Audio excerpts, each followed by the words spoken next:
many songs that I don't know how to play. If you give me 50 minutes, I will play them anyway. Some will make you laugh, and some will make you cry, but none will make me money. But I tell you that's alright, because I like to sing a brand new tune. There's nothing better I could do. And when I go, and when I'm gone, I will leave 100,000 songs for you.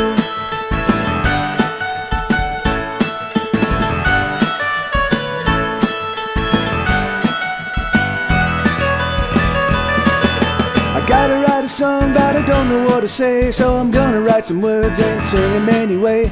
Some will make you cringe, some will make you puke, but none will make me money. I'm telling you it's true, because I like to sing a brand new tune. There's nothing better I could do. And when I go, and when I'm gone, I will leave 100,000 songs for you.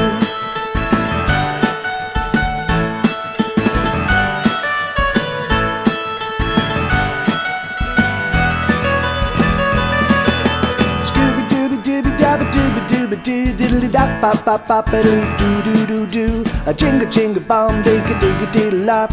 A loopy doopy doopy doopy doopy doopy doopy doop. I like to sing a brand new tune.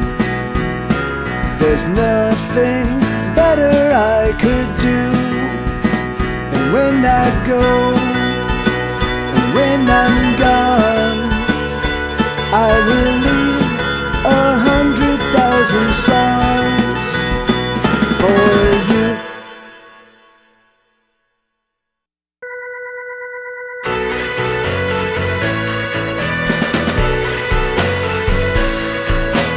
Head-on collisions are sexy, but gunshots are sexier still.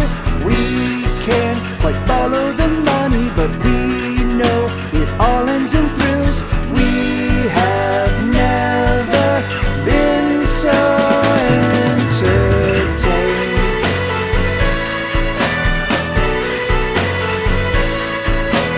Liars are highly in fashion, and haters are fashiony too. Celebrate the rich for their money. Let's watch and see what they do. We have never been so entertained.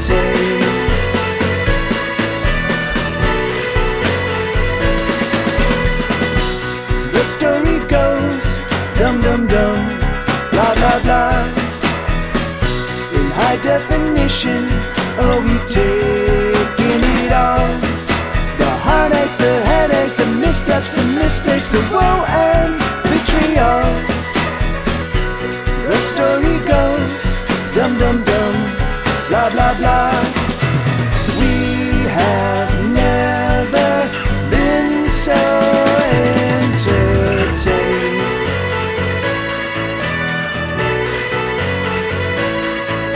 The captains don't speak our language. The masters are making us slaves. The mothers are churning out porn stars. The fathers are doing the same.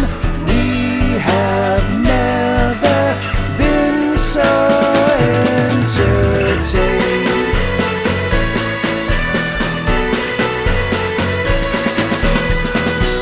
The story goes dum dum dum, blah blah blah. In high definition, oh, we taking it all. The heartache, the headache, the missteps and mistakes, the woe and vitriol. The story goes dum dum dum, blah blah blah. We have never been so entertained.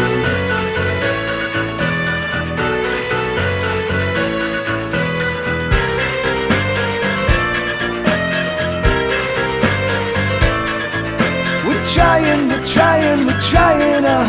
We're trying, we're trying, we're trying, We're trying, we're trying, we're trying, We're trying, we're trying, we're trying,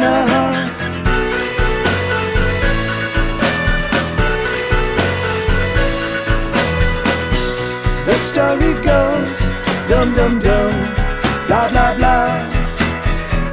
In high definition, oh we taking it all. The heartache, the headache, the missteps and mistakes of woe and vitriol. The story goes, dum dum dum, blah blah blah blah blah.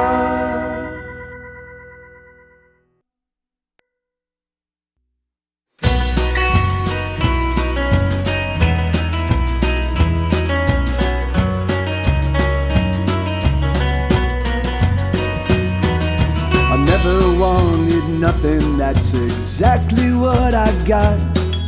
The bills are all unpaid and the groceries ain't been bought. But I don't mind, cause I survive on pretty melodies.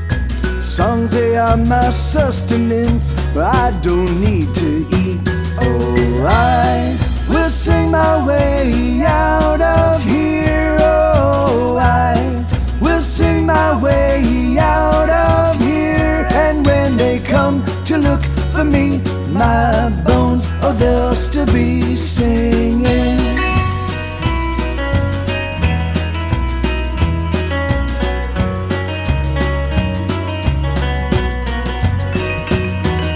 My hair is growing brittle and my teeth are getting loose. My lungs are filled with fluid and my eyes are just no use.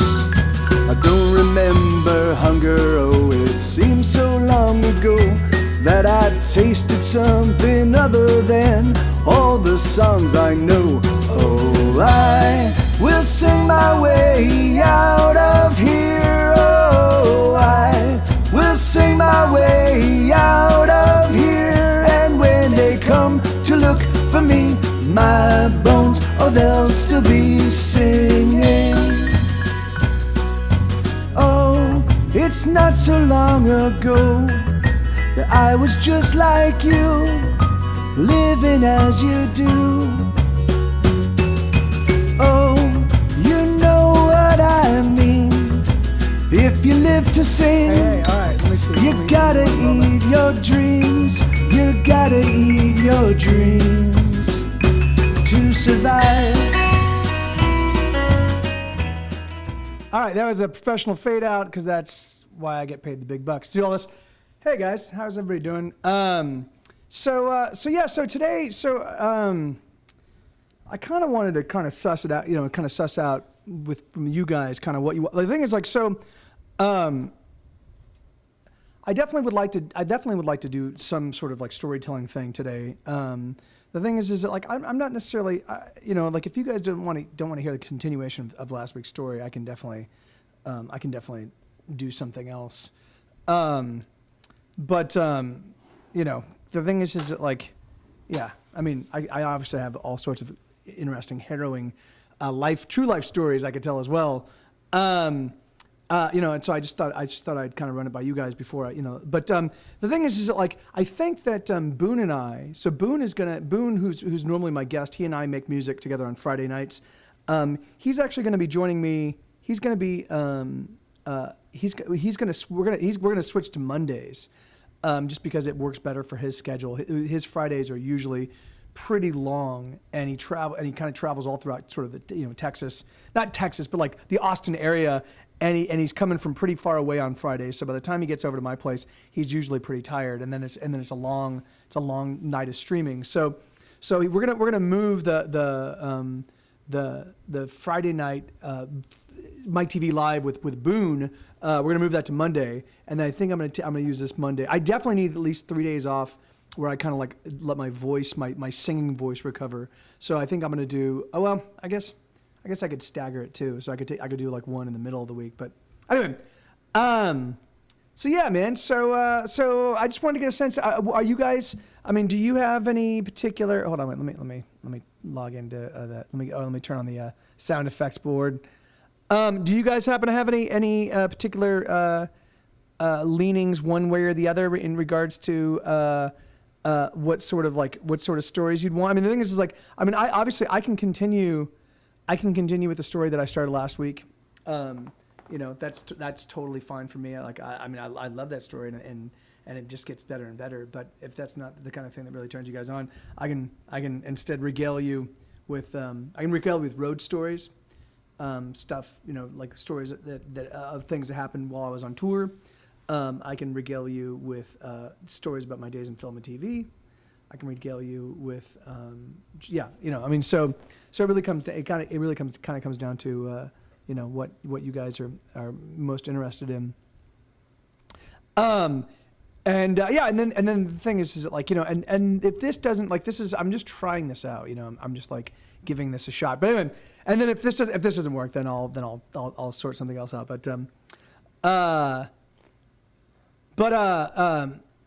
Yeah, man. Today, I don't know if you guys, I don't know how many of you are kind of following kind of what I do with on Patreon and the things of that stripe. But I just put out 5 new songs today. Not new songs. They're like songs that I've released in some form of acoustic demo version. But I was playing some of them at the very beginning of the show. I think right now this next record I'm working on is up to 49 songs, 48 songs. I think it's 48 or 49 songs. It's fucking ridiculous. All I'm saying is that it's just like, it's ridiculous.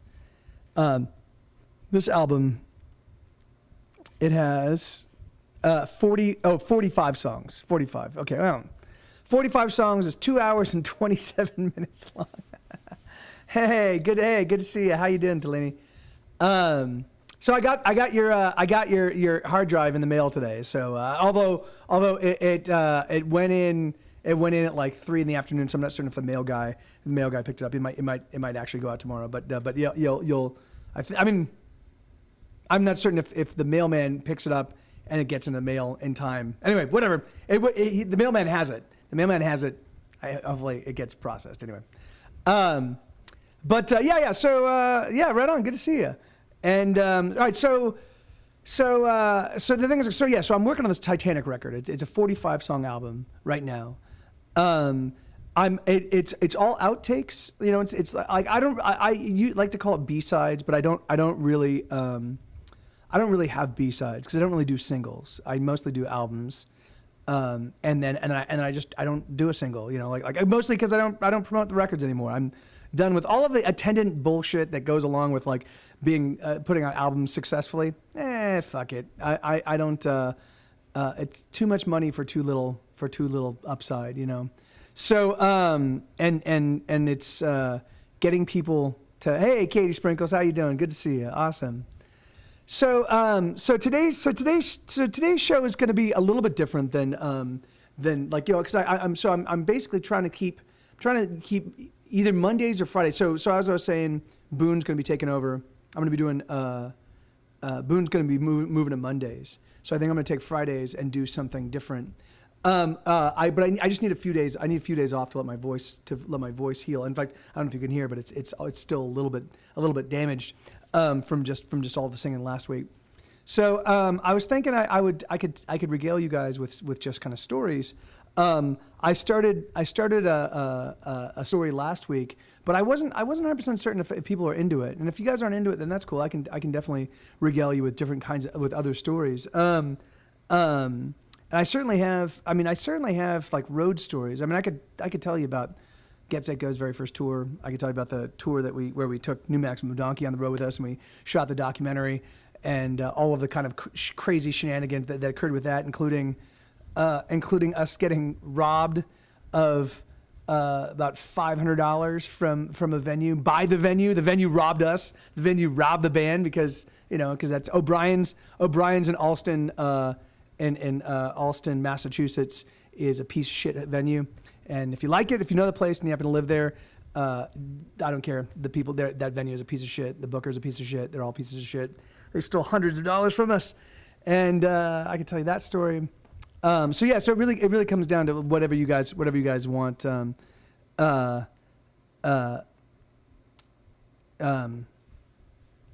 So let me think. All right, so I was figuring, I don't know.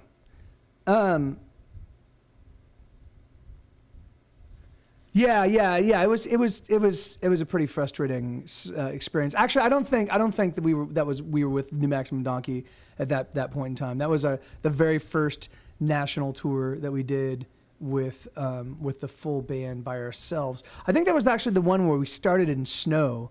So we played the show in Reno. It was our very first show of the tour. I mean, we did a kickoff show in LA. I forget where we played the LA show. And then we drove straight up to Reno. And Reno's a pretty far drive from Los Angeles, but it's not terrible. But it's a sort of far drive. And we get up there, and a friend of mine, a guy by the name of Dylan Hay Chapman from the band Service Group, and also of New Maximum Donkey, he got us a show in Reno, and it was an awesome bill. Great bands. The place was packed. Everybody had a great time. We all just everybody bonded. It was just an awesome yay, this was a great show, and we're all having a good time.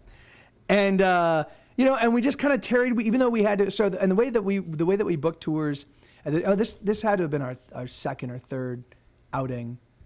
But the way that we would book tours at this point in time was we would try to stack them with in-store shows like playing at record stores during the daytime, playing in the morning at radio stations at the morning, in stores during the day, and then nightclub shows at night. So that way we'd roll into a town and we'd play 3 shows in one. We'd get maximum coverage for the day that we were in that town. So we played the show in Reno. And that was the only show that we had booked. I don't think there even is a college radio station in Reno that played our kind of music. But so we play in Reno. We're having a great time. We're hanging out. It's 1:00 in the morning, and we have to drive from Reno to Eugene, Oregon. The next show is in Eugene, Oregon, the very next day, and the route we decided we're going to take, which is the most expedient route, the straightest route, is through the mountains. And we're not thinking, and so and it's like March. It's literally the very first week in March. And so we're outside and it starts snowing, and we're like, oh, look, this is beautiful. Look at the snow. This is great. Hey, this is nice. And so we're hanging out with everybody, and we're like, all right, guys, we'll see you later. We're going to get on the road. And they're like, all right, you guys drive safe. And we're like, all right, we will, and they're people are even asking us, hey, how are you guys getting to Eugene? And we're like, oh, we're taking the mountain pass, And hey, good to see you, Glenn. How you doing, man? And so we and so I'm good, man. I'm very good. Good to see you, brother. And so we climbed the van. Now, so I had at this point in time, it was a Ford E150. It's but it was a big conversion. So it was the one with the extended top. It was I got it from my dad. And hey, right on, man. That's awesome. I'm excited for you too, brother. That's awesome, dude. I'm glad. Yeah, good to hear. It was one of those. It was when I first got it in 2003. It had 40,000. No, it had 140,000 miles. But my dad was living in it. My dad was working as a he was selling really high end cookware, it's $3,000 for the starter set of cookware, And so he was going from home show to home show, and he was bringing this trailer with all of his stuff, and and so when he gave up that business, when he moved to Mexico, he was like, if you drive me down to Mexico, then I'll just give you the van and you can drive back up. So I'm like, all right, fuck yeah, man, free van, this is awesome. I can tour with it. And it was literally maybe I think we had already signed a record deal, but we hadn't yet put out our first record, but we knew we were going to tour, so it was perfect timing, so we got the van. So now you fast forward 3 or 4 years, and we've done multiple tours in this van, and I've had 5 guys living out of it for 6 weeks or 4 or 6, anywhere between 4 and 6 weeks at a time, and it is it's just fucked up. The thing is it's just having 5 people living in a van for that amount of time, it's just going to do damage. It's just the in and the out and the loading of the gear and that. So yes, that's exactly right. That's exactly right. And so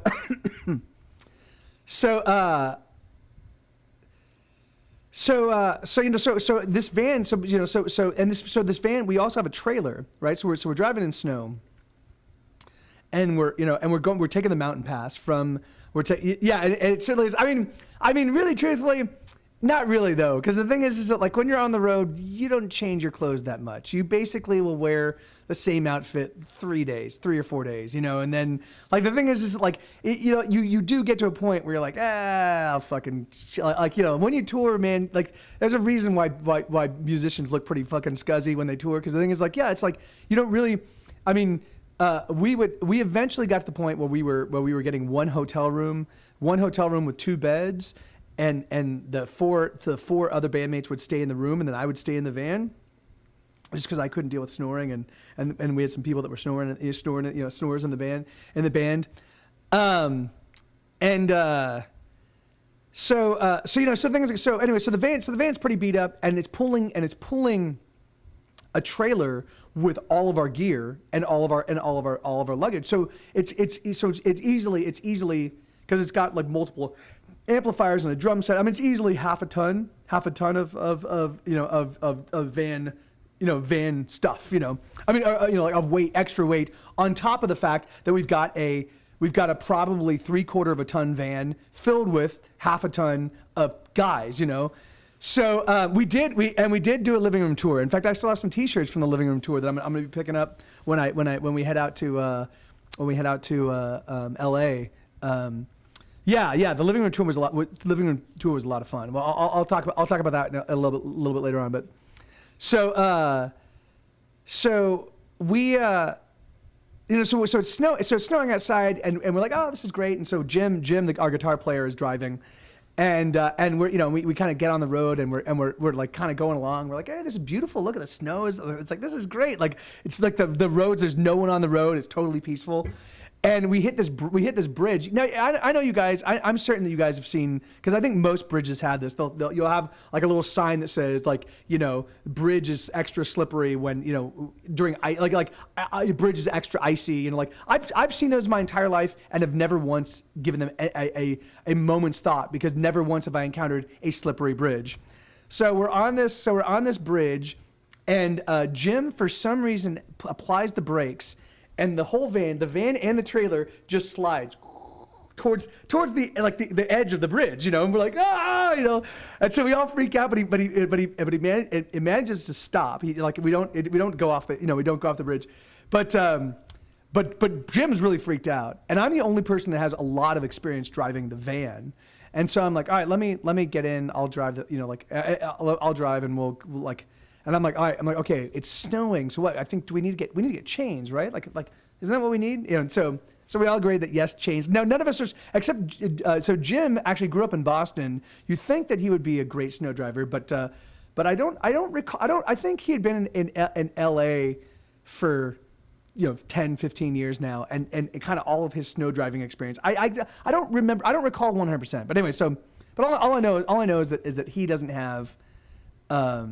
We just don't, like the thing is like none of us really fully know what to do in a snow type environment. So we pull up, so we get going again, and we're going pretty slow now because we're dealing with snow, and there's a little corner store off on the side, and they're open. So we pull up, and we're like, okay, and like, hey, we need chains. Do you have chains for a van this size? And the guy's like, yeah, I think we do. Like, what size are your tires? And so I find some chains, and I don't know if you guys know about chains, but chains, they come in 2 different types. They have the thin little bands, right? There's these little tiny. They look like they lay out flat, and they're just little tiny metal bands.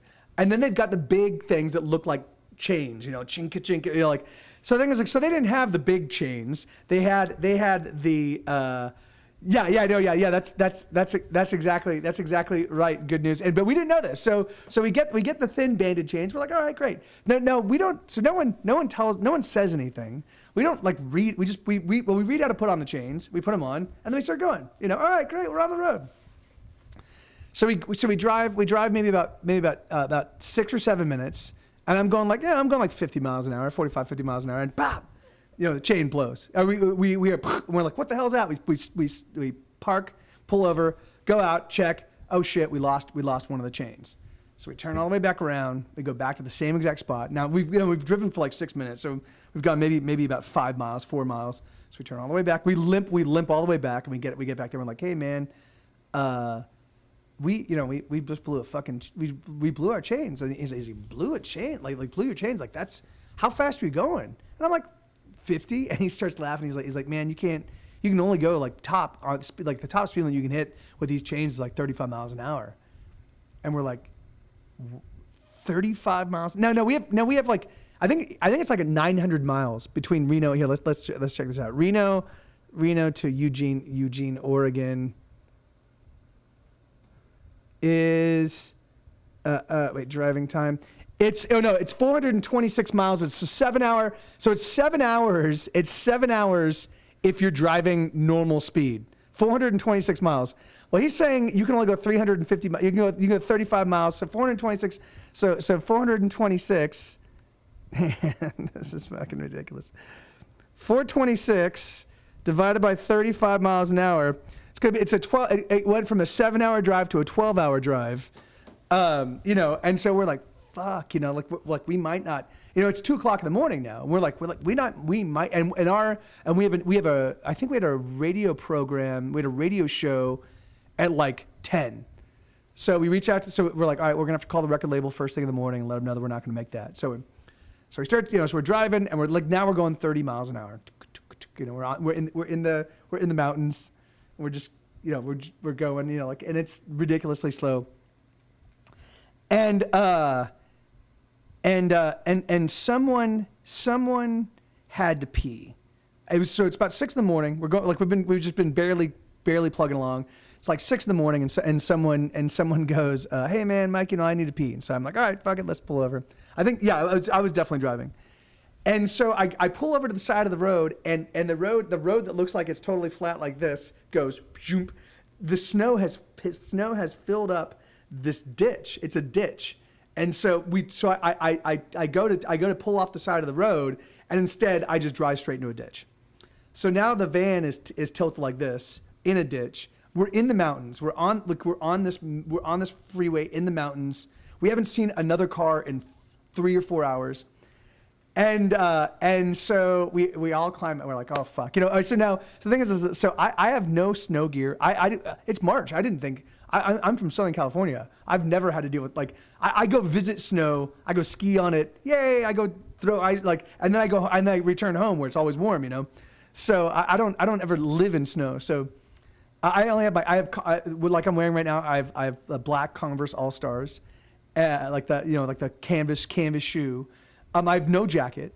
I've got a thin sheriff's Riverside County Sheriff's Department jacket, which is like, it's just it's like anyway. So I'm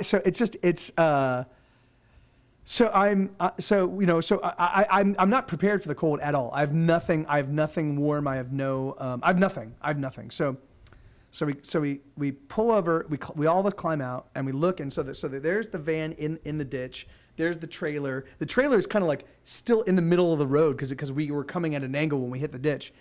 So we're like, all right, shit, we're gonna have to pull. And we're on a hill. So we're on a hill.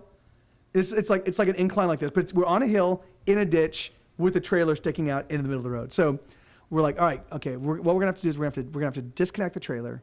We'll detach the trailer. And then we'll maybe we can just drive the van out. If we can't, then maybe we can push it out or figure out some way to get the van out. So all 5 of us did. Now we're like, okay, great. We're on an incline, so we need all 5 of us. We're gonna hold on to this trailer and we're gonna try to steer it into the side of the road, into the ditch, right there, so that we don't have to So we disconnect the trailer and we're all holding on. Literally 5 of us are holding on for dear life. And the trailer is pulling us because we're on the snow. The trailer just starts pulling us down the road. We're like, oh fuck, and we can't. There's nothing we can do. We can't hold it at all. We're just like, ah. And so we just end up letting the trailer go, and it goes down about 100 yards, and then ends up collapsing in the ditch. So there's the trailer, 100 yards.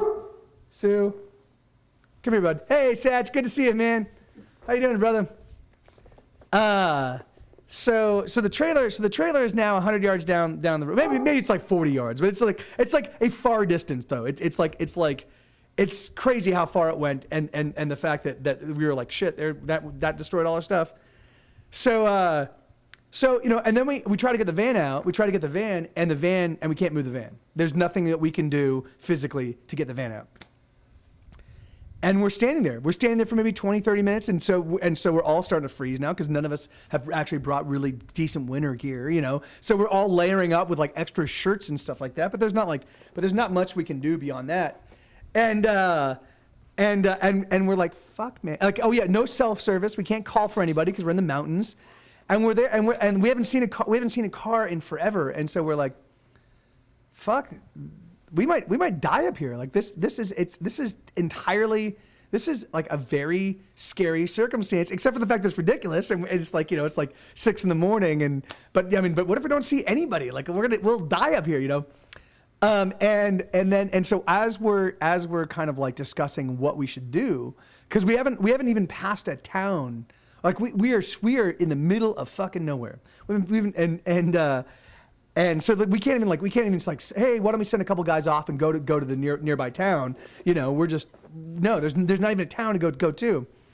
So some guy in a Cadillac pulls up. So we're here and we're freezing cold, and some guy in a Cadillac pulls up, and he pulls. So he definitely sees there's the trailer in the ditch. He sees the van in the ditch, and he pulls up and he rolls down the window and like, so he pulls up in his nice warm car and rolls down the window and goes, hey, am I gonna need chains up ahead? And we're like, we don't know, man, because we're not up ahead. We're right here. And he's like, okay, see you later, and just rolls out the window and takes off. And we're like, well, that's the last guy to see us before we died. That's great. At least he'll have that story to tell. I ran across a band right before they died. And so we ended up waiting maybe about another 20 or 30 minutes, and a guy in a white pickup truck came out, and he came out, and so this white pickup truck comes out. It's a little tiny pickup, but he had a tow hitch. We had a tow hitch, and he had some chains, he had some heavy duty chains. So he attached the heavy duty chains to our tow hitch, and then he attached it to his tow hitch, and then he literally forced the van out by gunning it, and he drove forward. His van would pop up, it would pop up, or not his van, his truck would pop up, it would just go, and it slowly but surely pull the van out. So thank God that yeah, I know, yeah. The guy's like, all right, see you later, bye. We're like, oh great, we're fucking dead. This is all right. Well, that was nice. So we climb into the, we get the van back. So we back down, we get the trailer. This guy was kind enough to actually help us reattach the trailer and get it all set. And so the thing is, so with him, with the use of his truck and our thing, we get back up and running. And thank God the little banded chains that we have not broken yet, but we need new chains, we need new chains. So we asked that guy, hey man, do you know where we can get actual decent chains, like real chains? And he's like, oh yeah, there's a Walmart, maybe, up ahead, X number of miles, and take this direction, take this thing. So basically, we make our way to this Walmart, which was, I think, they had a McDonald's. If I remember correctly, it was a McDonald's. They had something, but I remember eating something and being like, it's crazy. There's another version of me in some other universe that did not get a chance to eat this food, and instead is out on some mountaintop somewhere freezing to death. That day, we eventually got decent chains. We put them on, and then we continued for the next couple hundred miles in just hardcore snow all the way up to all the way. It was a late winter. I think this was 2006. But anyway, no, it was 2007. But anyway, it was a late winter. And hey, good to see you, Aaron. Good to see you, man. And so we finally made our way to we finally got back onto the 5, and then from the 5 it was smooth going. But man, but that first leg, and the thing is like, but then for the next 2.5 weeks, so I went from no snow driving whatsoever, no snow driving at all, to like master snow driver. There was a point in time when we were in, I think we were in Montana.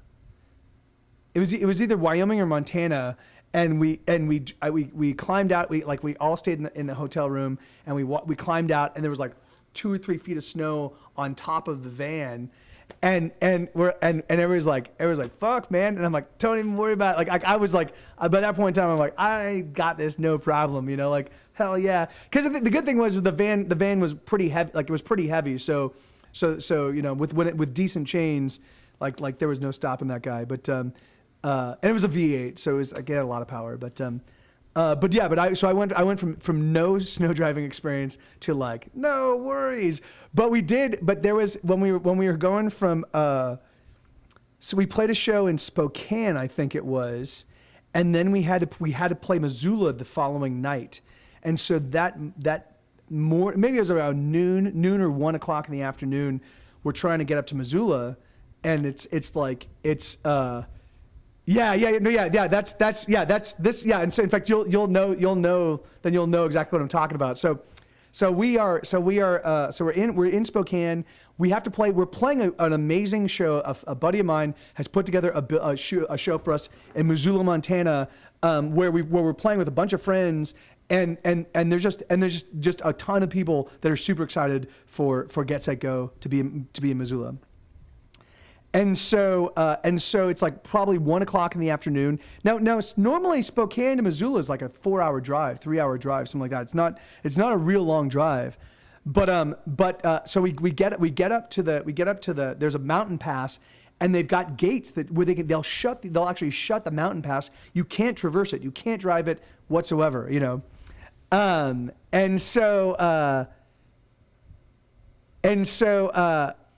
So we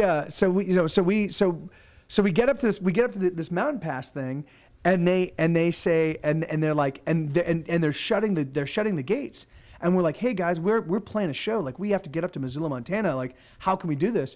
And the guy that's shutting the gate, he's like, well, that's the last snowplow. That snowplow's heading up right now. If you want to follow him, you can totally follow him. And I'm like, all right, let's do it.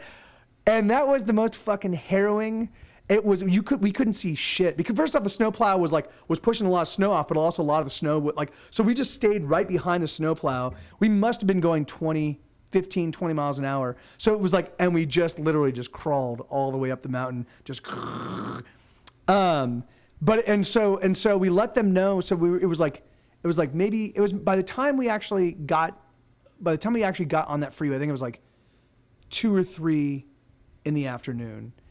And we called them up, and we're like, we are on our way. We will be there. We promise you we'll be there. So we actually didn't get to Missoula, Montana until 1 a.m.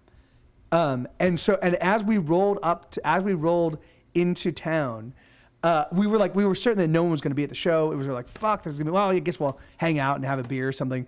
And as we pull up, it was the last show of this place called the Raven. It was the very last, like I think they closed that. It was their last night being open, and there's just fucking 50 kids waiting outside. And as we're pulling up, they're like, yeah! People are just screaming and like hooting and hollering and hell yes! And we go inside, and it's fucking packed. And it's like, there, some buddies of ours in a band called Bacon and Egg. They were actually, I think they were just finishing up. Anyway. And then we hopped on, and it was just like people singing along and just crazy. So it's like 1 o'clock in the morning. We're like, this is the fucking most amazing fucking show ever. And and so it was like, it went from ultra harrowing, just the most crazy, like we are going to die on this. We're going to die on this road to like, yes, oh yes, amazing rock show. Yeah, that was a pretty epic show. Yeah. So yeah, and then throughout that, so that whole winter snow tour was just brutal. But by the end of it, I was like, although I mean, I might have told some of you guys this, but there was a time we were in Wyoming, and we were driving through, and there was so much snow going, and there was just, it was just a big valley, so there was nothing impeding the snow from covering the freeways. So the snow would just blow in. The snow would just blow in and just delete the snow. I mean, delete the freeways. Like you just look out, and it was just nothing. There was just one gigantic white field. You had no idea. I mean, I could tell that the freeway was continuing straight, but I didn't have the resolve of character enough to like stay going straight without seeing a road, you know? And so what we would do is we would sit there and we would look in our rearview mirror and we would eventually see a semi, and these semis were fucking going 70 or 80 miles an hour. They were fucking crazy. They too could not see the road. They could not see the road at all, and they're just fucking barreling down the freeway. And so they would, so what I do is I'd be like, okay, I'm gonna start, and I'd start speeding up, and I would get behind them and try to follow them. But there's no way I could go 70 miles an hour on a fucking snowy. I was just not. I did not have that emotional constitution to keep doing that. So they would eventually just disappear in the distance. Then we'd come to a stop. I'd pull over. And then we would just sit there and wait, and then the next semi would pull up and like drive fast. We'd speed up, let's go, and we just kept leapfrogging. So it took us like 4 or 5 semis to cross that entire valley. So, so the Giant, yeah, I am actually planning on.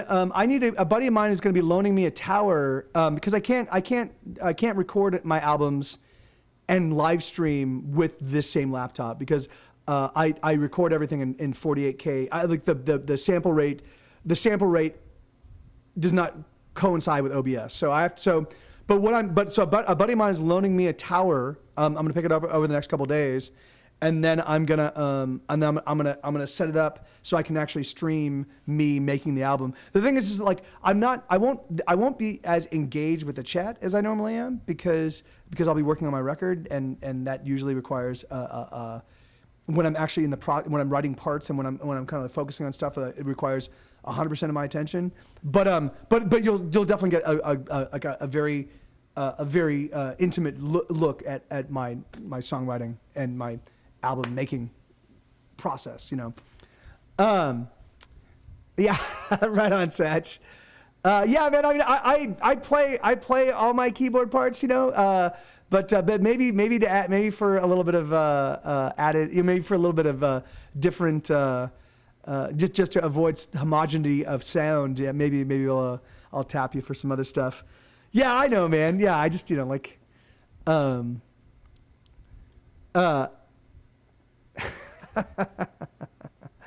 on, Zick. So all right. So you know, and Aaron asked what got you into music in the first place, learning to play.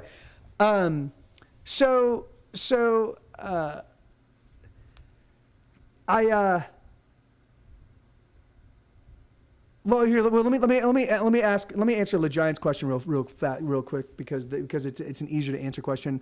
I have written all the songs. I actually have 45. There's 45 new songs, or not new songs, but there are 45 acoustic demos. They're 45. There are 45 acoustic and studio demos that I'm basically I'm putting out an outtakes record. So it's all the songs that didn't make it on True Crime Television, didn't make it on Here Be Dragons, and didn't make it on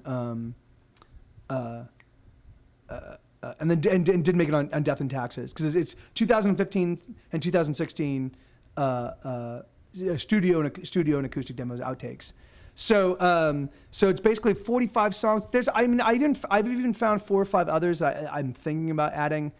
The thing is that like I know that like people like Stephen Merritt and Magnetic Fields and stuff like that. I know that they like I know that Magnetic Fields has an album with like 60 songs, and I know Guided by Voices do 30 song albums on occasion.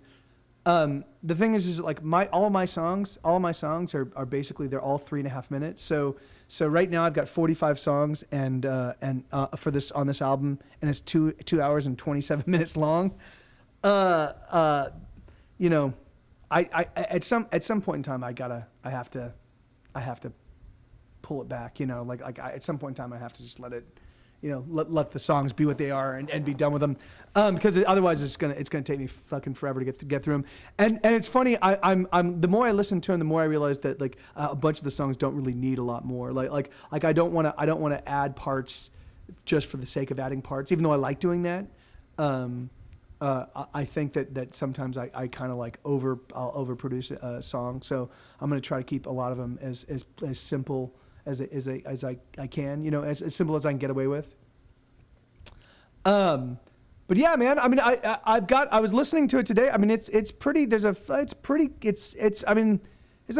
lot of songs. There's a lot of songs, and a bunch of them are fucking super awesome.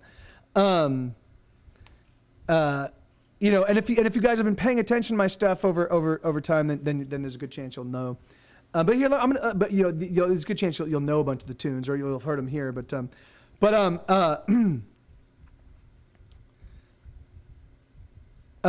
I don't, Zerk. I mean, I kind of play wherever I can kind of put on, wherever they're willing to let me put on the kind of show I like to put on.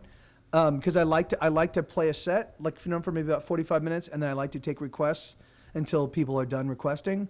So the thing is, like, so sometimes that's an hour of requests, sometimes it's 3 hours of requests. And so the thing is, like, so I prefer to play a venue where they're open to that, and, you know, and like they're not like, all right, you played, now get off, you know, as long as like I like playing, as long as people are into hearing more music, you know, I'll keep playing. Hey, right on, man. Yeah, we just booked a show. We just booked a show in Pasadena on that Saturday, October 21st. And I'm trying to set up a couple shows in Long Beach, one on Friday and one on Sunday. So that's, you know, and then I might try to do another Los Angeles show on the Thursday before the Saturday show. So yeah, so the thing is, like, so there'll be ample opportunity to catch us while we're there. So Aaron asked me what got me into playing music, and really truthfully, man, I've been making music my whole life, you know, like, and it's funny because I don't really think of it that way. But the thing is like, I mean, I started singing, I did musical theater as a kid. I did musical theater as a kid. I did Oliver, and I played Oliver in the version of Oliver that I played. It was with the College of the Desert. And that was the first like professional production I ever worked on. And the guy that played Fagin, the guy that plays like the King of the Thieves, the guy that plays Fagin was Nehemiah Persoff, who played the original Tevye. On Broadway, The Fiddler on the Roof. He played the original Tevye, I believe. So that was the first professional production I did. But before that, even as a kid, I did like lots of like musical theater, just affiliated with the schools. And then I started playing piano as a young kid. And then my mom gave me. So my grandmother had a piano that's the first piano I learned to play on and tinkered with. My mom gave my grandmother gave my mom that piano, and then my mom gave it to me for my birthday. And I forget, I must have been 14 when that happened. And so I played the poop out of that piano for a couple years, until I think from 14 to 16, and then I kind of stopped making music for a couple years because I got kicked out of my house, and I was living with my dad, and there was no musical equipment there, and then I got my own place at the very beginning of my senior year. I moved into my own place, and so between school and just trying to survive, I didn't really have a lot of time for music. But when that summer rolled around, once I got out of school, I formed a band with actually Dr. Moto, who was the original bass player for Get Set Go, and Rick Vegas in the band Vermicious K, the proto band before Vermicious K. We were in a band called the Spriggans, and this was in the desert. I don't know if you guys know, in the desert. So I grew up in the Palm Springs, in a place called Palm Desert. One of the claims of fame for Palm Desert is it's sort of home to a whole bunch of. There was a community of bands the Rolling Stone did an article about it called "The Generator Scene," and it was basically there's a guy by the name of Mario Lawley, and he had a generator, and so every single week, every single weekend, we would go out in the middle of the desert, and people would bring, like Mario would bring this generator, and it would get set up, and bands would come out and play, and they would just play in the middle of the desert. Like we would pick some spot, and there were a handful of places. There's like Indio Hills and the Vineyards and like the Nude Bowl, and there were a handful of different places where kids would go, and go, and set up their gear and just play rock and roll. And it was, and that's where Kyuss, so I don't know if you guys, so Kyuss, which eventually, the members of which left to form Queens of the Stone Age and to form Brant Bjork and the Bros and form Brant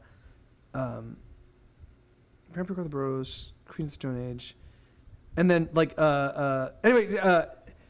and then there's a whole bunch of other, like, anyway, and there's other bands from that desert scene that are still around right now, like Fatso Jetson and Eagles of Death Metal. Eagles of Death Metal is the guy that fronts that band, a guy by the name of Jesse Hughes. He was a good buddy of mine in high school and just out of high school. He and I worked at the ice rink together. But it's funny because that was so long ago that for me my connection to them is very tenuous. If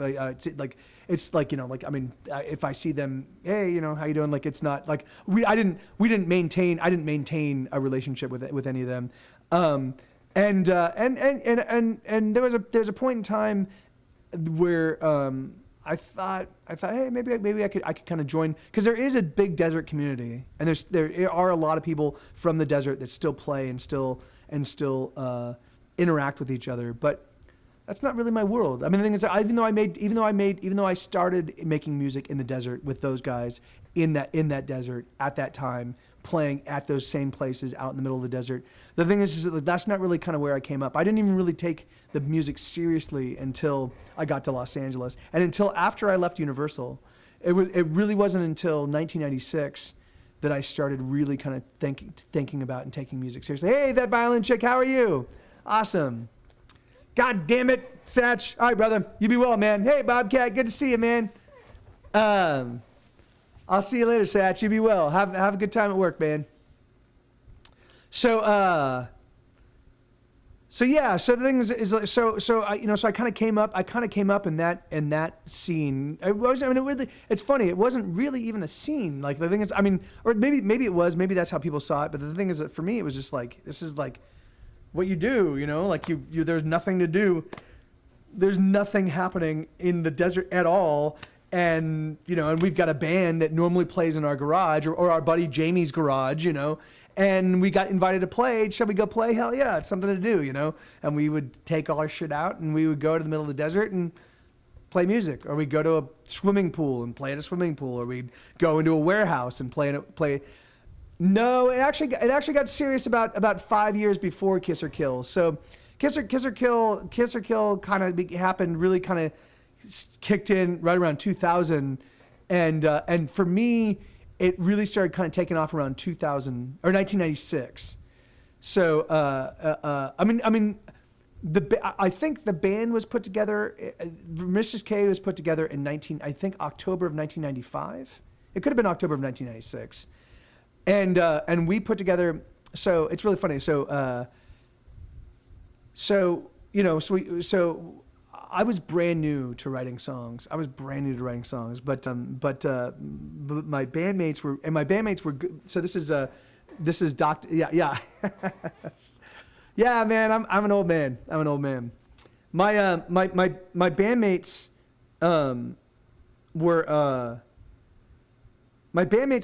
were big fans of a show, of a radio station called KXLU, which is still going. It's the Loyola Marymount college station.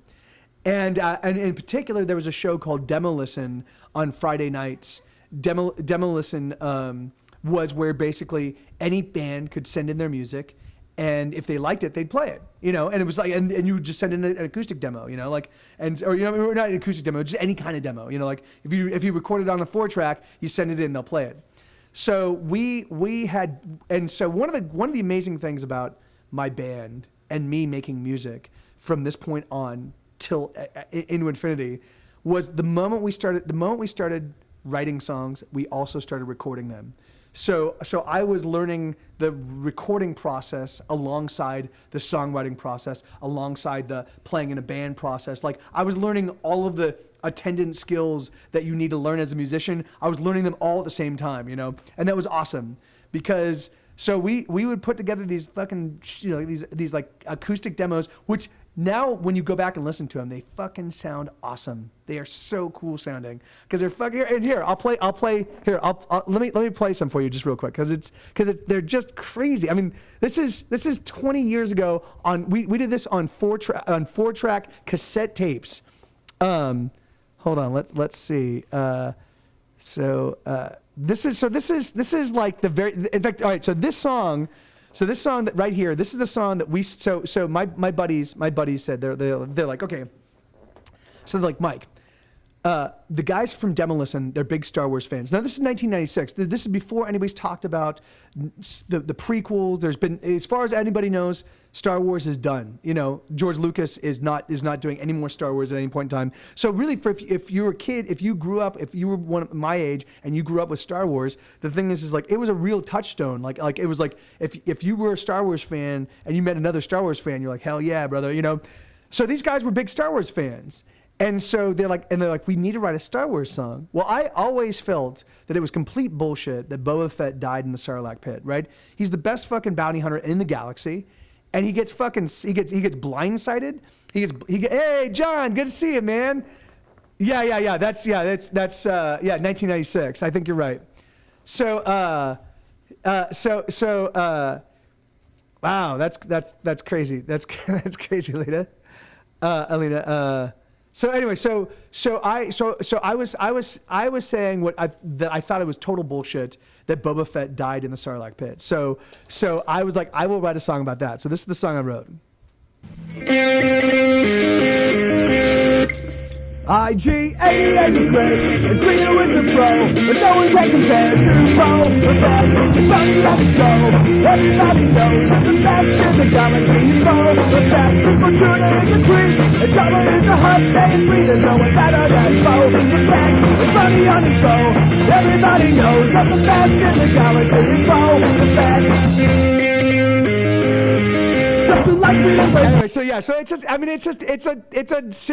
a silly little, you know, like old punk rock tune written, you know, 20 plus years ago. But I was 20 years old, maybe. I was 23. I was 22 or 23 at that point in time. Yeah. So 1996. I was 23 or 24. And the thing is, it's like, so, you know, and it was like, you know, and the thing is, it's like, and at this point in time, I was listening to a lot of like, Mr. T Experience, and I was listening to Mr. T Experience, but I was also listening to the Archers of Loaf, and I was listening to Pavement. So the thing is like, the Descendants. So I had this thing where I kind of wrote, I would write songs like that was a little bit like, kind of like direct punk rock, and then I'd write stuff like this. So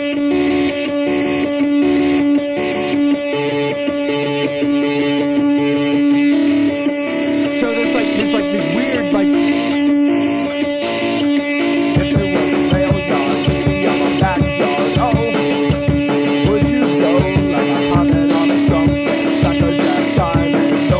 So the thing is like, so it was just this weird, like, you know, but the thing is, it's like, but, you know, and it's funny because the thing is like, you can definitely they're definitely a lot more punk rock than the kind of stuff I'd like to write now. There's like, but they definitely still, they're still like nascent hooks. It's still kind of like, it's like you can definitely see the trajectory of where I ended up, you know.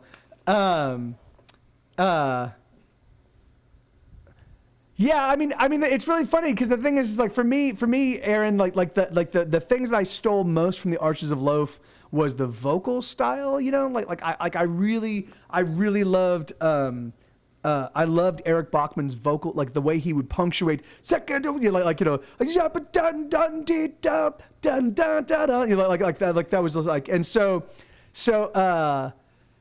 and you know, and the thing is like for me, you know,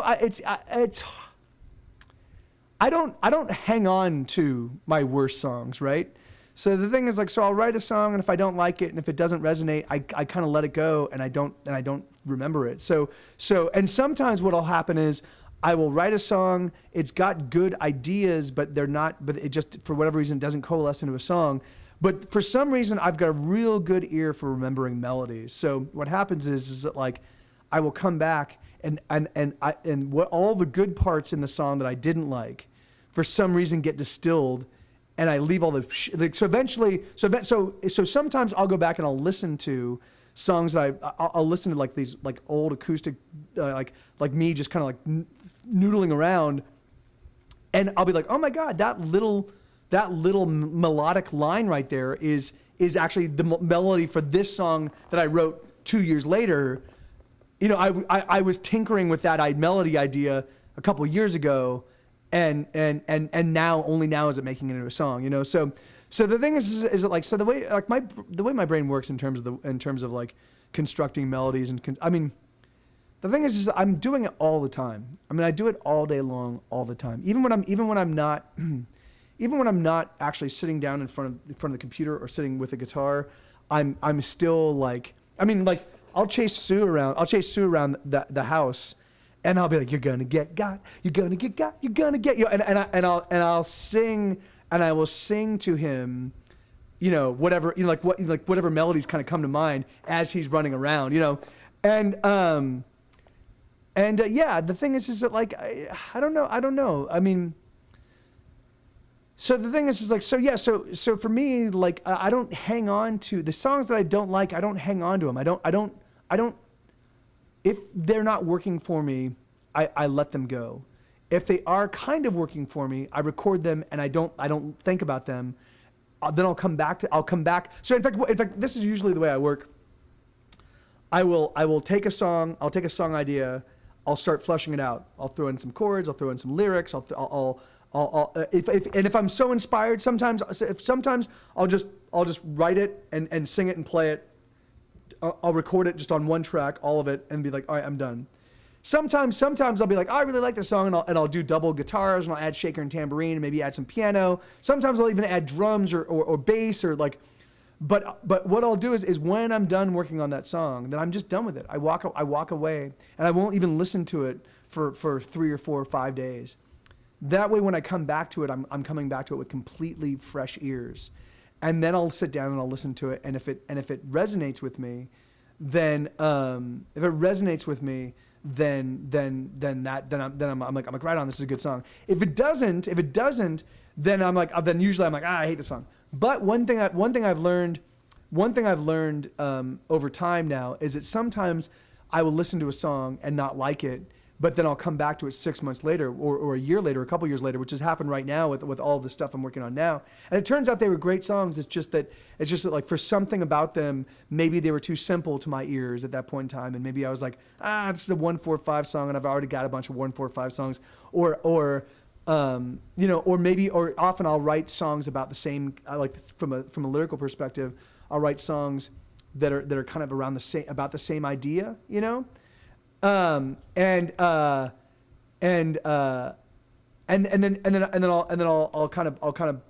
burnt out on, I'll take my favorite of those lyrical ideas, and then the others just kind of fall to the wayside. So one thing that I've been trying to do is I've been trying to go and find all of those songs.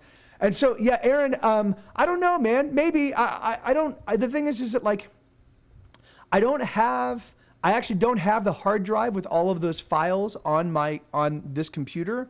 They're actually in Los Angeles. So for me, like, so the thing is, I don't even think I've got a record of that song other than, I think it's all in LA. So the thing is like, so I would have to get out to LA. I'd have to get a recording of it to listen to it again. And then I'd have to chart it, put it all, the thing is like, so it's like, so, you know, I mean, it's sure at some point in time, I mean, I've got hundreds and hundreds of songs in Los Angeles on top of the hundreds of songs I have here. So so at some point in time, I'll end up having to go back and look at them. But I don't know, man. I mean, are you?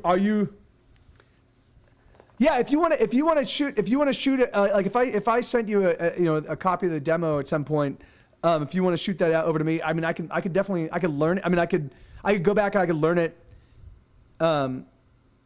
for playing live, and then maybe at some point. It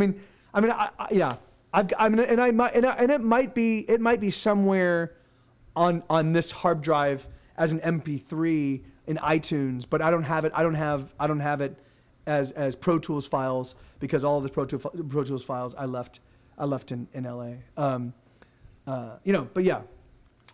All right. So what else was I saying? Yeah. Anyway. So yeah. So Glenn Le Giant. Yeah. So I don't really. It's like. So for me, the worst song, I don't really pay attention to my bad song. So I can't tell you what my worst song is, because I usually don't. I usually don't get them to the point that they're complete unless there's something about them that I like. And then judging what's worst out of those is really tough, because there's lots of songs I've written that I'm like, it's not my favorite. But then in terms of the best song, like that's like my favorite song is usually the one I'm working on at the moment. Like whatever the thing is like whatever my newest song is, whatever the one that I'm working on right there at that newest moment is usually my favorite song. Yeah. Some days is on my album, The Pleasure of Being Sad. Yeah, and that's a pretty I think the most earnest love song I've written in a couple years, you know. Yeah. In fact, I just rediscovered Easy Fix, and it's a fucking great tune. Let me play it. Yeah, I fucking love this one, man. Oh shit, hold on. Yeah, so that one I'm gonna work out. I'm working on on an arrangement. Here we go. Easy Fix. I'm working on a guitar arrangement for this one. Sometimes when I look around, I feel very weak. There's so many poor about, so many on the street. But fortunately there's a fix, and you can use it too. It's called prescription drugs, they'll get you through. And when I hear that children have died by the hand of some madman, and the world transforms into a place I don't understand, well, fortunately there's a fix, and you can use it too. It's called alcohol, it'll get you through. It's an easy world if you got an easy fix. All you need's an easy fix. It's an easy world if you got an easy fix. All you need's an easy fix.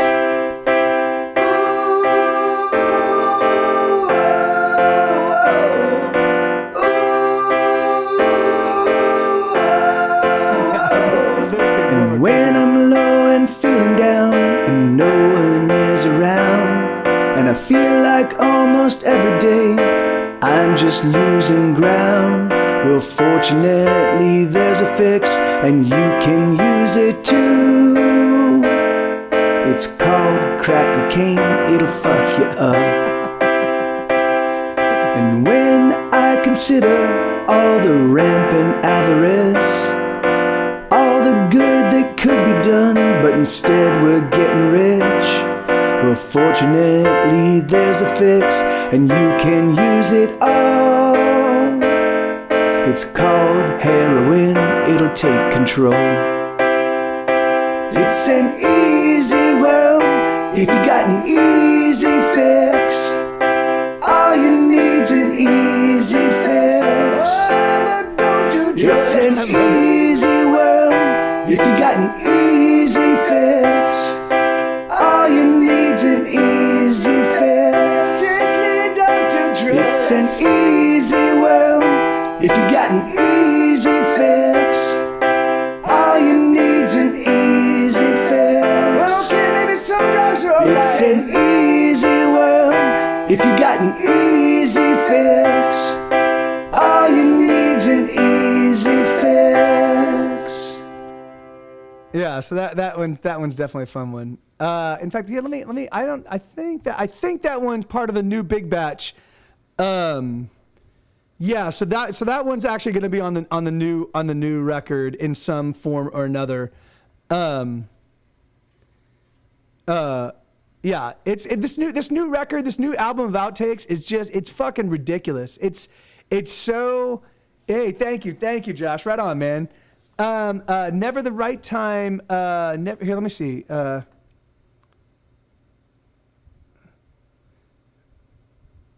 Wait, never the. Hold on. I don't even know. Yeah, I don't. Aaron, I don't have that one. I don't even have that one on this computer, so I can't tell you. The thing is that, so for me, the thing is often what happens is, if I've got a handful of songs that are all kind of about the same subject or kind of all touch on the same kinds of things, then I decide not to use them, you know. And Bad Woman was the thing that hey, right on, man. Thank you, John. The thing that and thank you so much, Bobcat. That's awesome, man. The thing about Bad Woman was the song that Shmed and I co-wrote that got that whole ball rolling, that got the whole I Give Up album off the ground. So that's the reason why that song is actually on that record. That's the reason why we flew up to Missoula, Montana, and recorded was because of the kind of the chemistry and the fun that Shmed and I had kind of co-writing. So the thing is that like so Shmed was like, hey, we should come up here and we should do Bad Woman, and I was like, I got a whole bunch more songs, and that's kind of what got the whole conversation, that ball rolling. So and you know, Bad Woman's an awesome song. So that's and it also kind of mirrors some stuff that was kind of happening in my life. Anyway, but yeah, you know, I don't know, man. The thing is that like never the right time. I don't think I've heard that song since 2009 or 10, because all of those songs are on my other tower, the one I had right before I threw everything in storage. So yeah, so I've got you know, half a thousand songs on that tower, and then I've got another tower, the one before that one, that probably has 300 or 400 songs, and then I've got the original one, which I don't even know if I can access anymore, but the original one, which has all the stuff that I wrote wrote and recorded when I first got like Adobe Audition, which is when I was recording. I was recording all these with the little plastic microphone, but that was the very first time I was like, hey, I can do multi-tracking with this little tiny plastic microphone, way back in like 2006, was that? That's when I first started recording Die Motherfucker Die. That's when I first started putting out CDs. I would go to Mr. T's Bowl. I would record. I would over the course of a couple weeks, I would write a bunch of songs. I would record them with the little plastic microphone that used to come with your computer, like, you know, little, like talking to the microphone, and then I would multi-track them. But I would multi-track them without a metronome, without a click track. I would just like, I would count off 1, 2, 3, 4, and I'd play it all the way through, and then I would play leads, and I would add other guitars, and so they were just a ramshackle mess of crazy awesome though. And then I would do that until I had 10 to 14 songs, and then I'd burn a disc, and then I'd just give it away to friends at Mr. T's Bowl. And so there are some of those discs. Occasionally someone will be like, "Hey man, I found one of the old discs you gave me," and he'll list off like 3 or 4 songs, and I'm like, I have no idea what I have never heard those songs titles before ever in my life. So yeah, I think there's a good chance that I've forgotten. I've probably forgotten more songs. I've definitely forgotten more songs than I currently know. That's easily. Probably 3 times. I've probably forgotten 3 times as many songs as I actually know. And I now know I can now play about 250. I think maybe a little bit more than that. I got my songbook, which I can play every song in that songbook. I think is just under 300 pages. So under 300 songs. So. All right. What else were we? What else? So I kind of. Do you guys want? Shall I walk you through the new record? Maybe play for you some. For those of you that are paying attention, it might not be that. For those of you that are kind of like up on all my new stuff, it might not be that awesome. But for those of you that aren't, there's definitely a lot of like interesting coolness happening right now.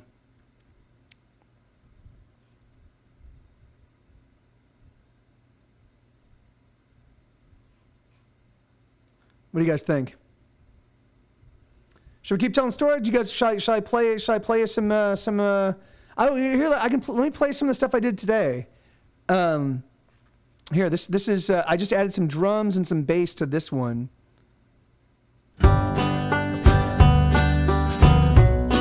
This is an instrumental.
There's that one. Let me see. So this is one that I made available yesterday.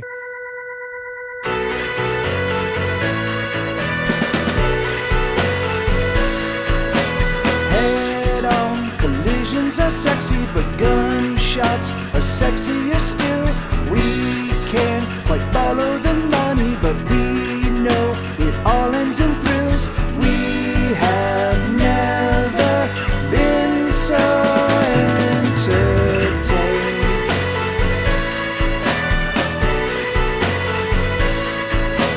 Liars are highly in fashion, and haters are fashiony too. Celebrate the rich for their money. Let's watch and see what they do. We have never been so entertained. So yeah, so there's that one. Here. Actually, I really love the story goes, dum dum dum, blah blah blah. I'm gonna fast forward just a little bit. Dum dum dum, there we go. Blah blah blah. In high definition, oh we taking it all. The heartache, the headache, the missteps and mistakes, the woe and vitriol. The story goes, dum dum dum. This is going to be subject to change, kind of based on. But I really like this. I like the little organ we have here.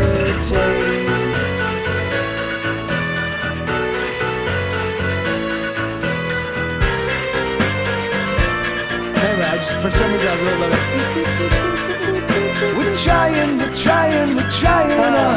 We're trying, uh-huh. We're trying. So yeah, Alina. Yeah, I mean, anytime. Yeah, anytime. So right now, I'm very much focused on getting this tour out to the West Coast put together. I have 4 shows that look like they're coming together, but only one of them is booked. So I'm trying to lock down. If I can get 3 or 4 more dates booked this week, then I can kind of like pull back a little bit and start focusing on other stuff. But hey, right on. Yeah, John, it's great to see you, man. It really is. I'm bummed that we're not actually able to hang out in person and catch up. But that's yeah. I'm glad to. How are you doing health wise, man? But yeah. So the thing is like so yeah. So so Alina, anytime. Like my schedule is always very fluid. Unless I'm doing this, unless I'm live streaming. So the thing is like so I can definitely do it whenever. If you just give me a time. Like if we can schedule something that doesn't conflict with my streaming schedule, I can usually make time to make it work. But hey, right on. What would be moving? What would be the motivation to move out to Colorado? Here, this is what else did I do? Oh, so this one here. This one I'm not 100% certain on. Let's give this one a listen because this one I just changed like 6 seconds into it, but okay, right on. Awesome. Well, good to hear, John. That's awesome. Yeah, good, man. Yeah, please do. That's awesome. Yeah, well, right on, Aaron. Well, yeah, dude, that's awesome. Well, then you should definitely on your route to Colorado, you should swing by and hang out for a couple days. So this one, I'm not 100% certain about the beat. I just wanted to add. I wanted to add some more movement to it.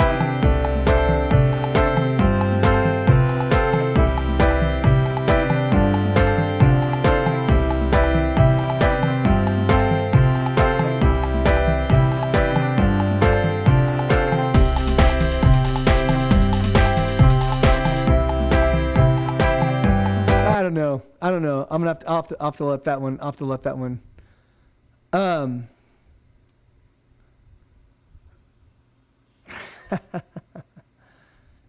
Let me see. So what else have I?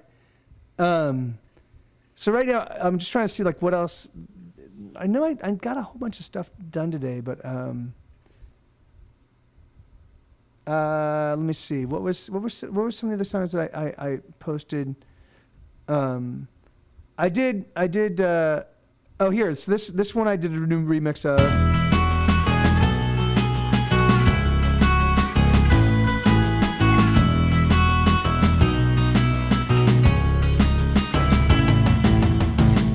There's nothing to do. There's nowhere to go. There's no one around. At least no one I know. I'd stare at the wall, but I've seen it before. All my books have been read 22 times or more. I think I'm sort of freaking out. I just found a bump on the back of my head. It's probably cancer. In a month I'll be dead. Oh geez, you see, I found another one too. And where did I get this mysterious bruise? I think I'm sort of freaking out. I'm not so good at hanging out with myself. I'm not so good at hanging out with myself. I wish I could be hanging out with someone else. I'm not so good. Yeah, that's so funny, man. I'm not so good at being alone. Yeah, it's so funny because for me, I'm just burnt out on the like the heavy distortion sound. Like the most distortion I like is like sort of like the old like 60s sounding kind of like, you know, like that guitar line has a distorted guitar. And that's like the level of distortion that like otherwise it's just like there's so much like I'm just kind of burnt out on it, you know. It sucks, deep in my chest, is my heart gonna stop? Should I lay down and rest? And what? Unless it's funny, unless I'm working on like Anal Worm or something like that. If I'm working on an album that's not supposed to be me, I can do whatever the fuck I want. But this next one is actually I really dig. This one's pretty cool. It's called 100,000.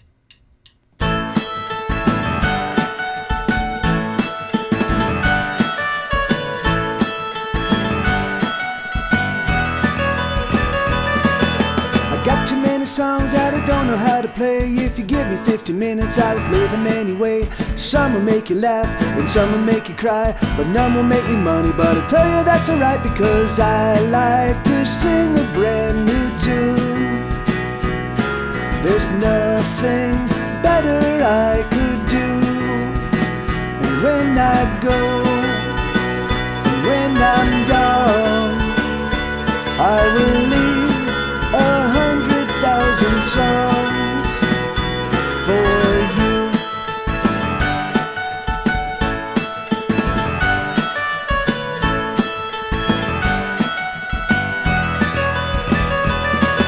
I gotta write a song, but I don't know what to say, so I'm gonna write some words and sing them anyway. Some will make you cringe, some will make you puke, but none will make me money. I'm telling you it's true, because I like to sing a brand new tune. Anyway, yeah, so that one, I really dig the way that one ended up working out. That one's kind of, hey, 4 and 8, how you doing? Right on. Thanks for being here. So I'm just, we were talking about music, and I'm kind of giving everybody a little preview of my I'm putting out a new record soon, of just studio demos and outtakes, like songs that just didn't make it on records. They're not fully cooked songs. It's like, like sort of like, they're sort of songs that aren't 100% there, but I'm not going to ever complete them. So I'm just going to put out an album of kind of where they are at. So I'm just kind of playing some of them. And some of these. So this one here, I definitely need to find a female vocalist. I want to find a girl because this is a what do you call it? This is a duet. So it's like, so you're gonna hear both parts sung by me.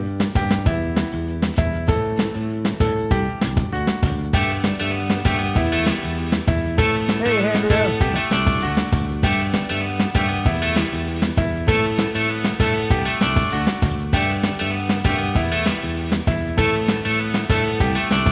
He's 40 feet, if he's a foot, to take him down will be hard, but this is what we do, you see. Oh, we slay giants, don't we, you and me? Yes, we do, we topple them, we clip their knees and bash their heads. We cut those bastards down to size, we make them weep, we make them run and hide. Oh, we're a mighty pair, and giants everywhere,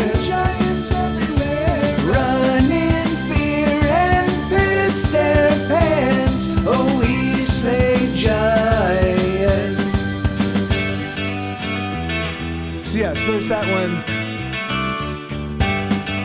So that one's actually pretty far along. Like, I don't know if I'll do much on that one other than just add some vocals. This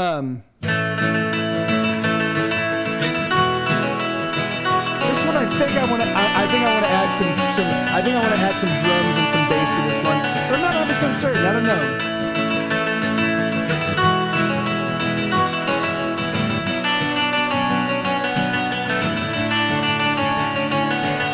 Sitting around playing another chord, writing a song, 'cause that's all that I can afford now. I'm so fucking poor now. Don't got no heat, the gas man took that from me. I cannot eat till I get some more money somehow. What will I do now? And the rent is due next week, and I can't afford to eat. And I'm looking pretty thin. Right on, Bobcat. Yeah, thank you, man. My Yeah, ship ain't coming in. I'm sick of rice, but that's all we've got tonight. A bowl of white rice, alright, and maybe some water. Oh, they turned off our water. Oh, I'm so fucking poor. So fucking Oh, I'm so fucking poor. Oh, I'm so. Yeah, so it's funny like that one. It's funny like that one. The reason why I didn't play that one after I wrote it because it really was all fucking true, and I'm sick of grousing about like you just get to a point where you're just kind of done. I don't think I've played this one for anybody yet. Maybe.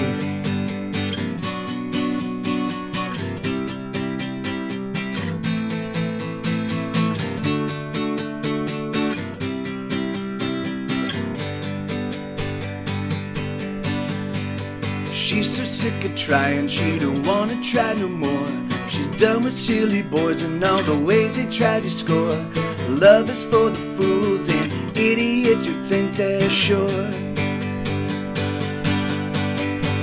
Sure, the sex is fun, but he was hoping she would stay. She's got a 3-day turnaround and then she's on her way.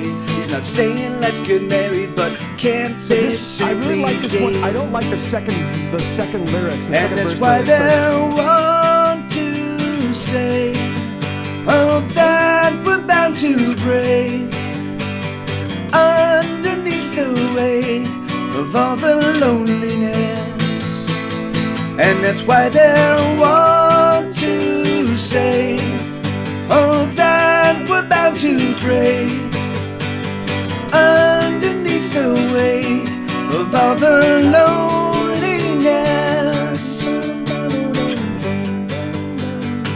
So yeah, so the thing is like, this one I just kind of discovered, and I'm like, hey, only one edits. I actually have 2 EPs and 12 albums in stores. I'm Mike TV. I'm in a band called Get Set Go. If you watch shows like Grey's Anatomy or Weeds, Jack and Bobby, stuff like that, there's a good chance you've heard my music.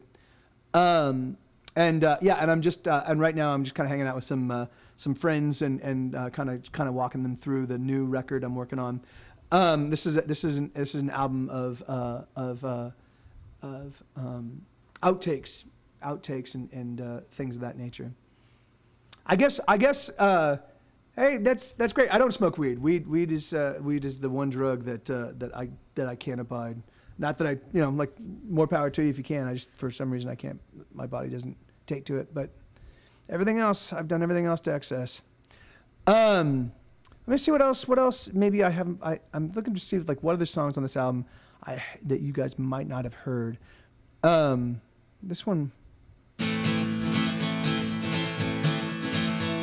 The time for revolution's coming and gone. And Aaron, I do. The autocrats are kicking back, loving that we don't get along. Aaron, shoot me an email, man, and I'll get you my mailing address. I think. Oh, here, maybe this one I haven't played yet. No. I think,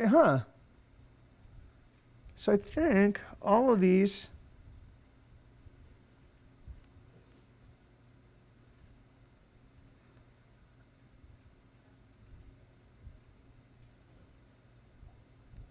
Maybe this one.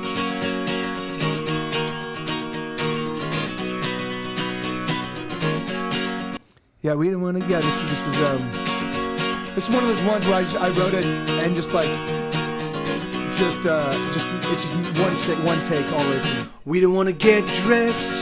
We don't want to go out. We don't want to get up. We don't want to get down. We don't want to do it. We can't get through it. Oh no. We don't want to be right. We don't want to look good. We don't want to work hard or do what we should. We don't want to speak out. We don't want to be heard. Oh no. We've done it all before, 1,000 times or more. 1,000 times, oh, we have beat our head against the wall. It's funny. This song was written at the very tail end of the. That's exactly right. That's exactly right, Z-Talk. That song was written at the very tail end of the election cycle, and everybody's like, all right, let's mobilize, and I'm like, no, I'm fucking done. I'm done. I'm done with everything. I'm done with joining. I'm done with participating. I'm done with fighting. I'm done with the invective. I'm done with the nonsense. I was just like, I can't do it. So anyway, so that's kind of. I mean, there's so many songs here. So I've got. Let me see. So I've got to do. I've got one.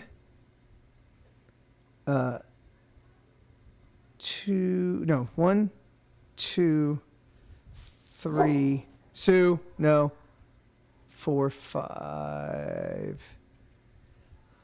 I've got like 20 more songs that I need to like kind of like this album. I keep feeling like, oh yeah, the album's pretty close to being done, but I still have so many more. Like there's still a lot of songs like that one I was just playing that I just need to get get at least. I want at least double guitars on everything. Like I just want like nice clean. Hey Sue, get up here.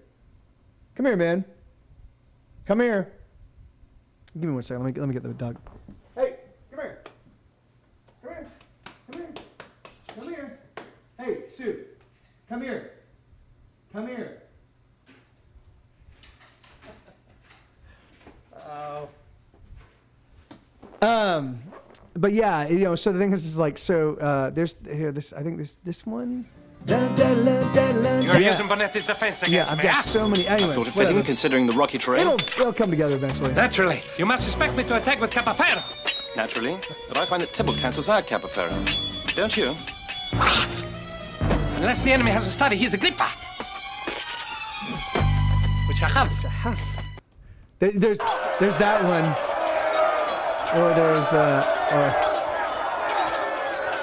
Or there's that one. that one's the shorter one. Don't sweat it, Bobcat. I mean, this is a pretty mellow stream today. Anyway, like it's just being me being silly. But yeah, man. Anyway, so the thing is like, so I like this album is a little bit intimidating.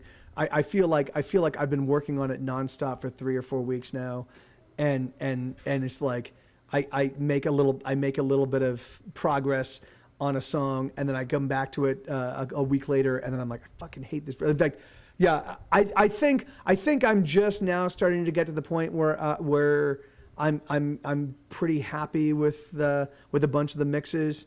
The one that I added the beats to, I don't really like that, but otherwise all the stuff I did today, I think it sounds pretty good. But it's like, like I get up at 7 or 8 in the morning and I just sit down and I start working and I just go, like I've been going nonstop, and it's just I feel like it's just never gonna get there. It's so frustrating.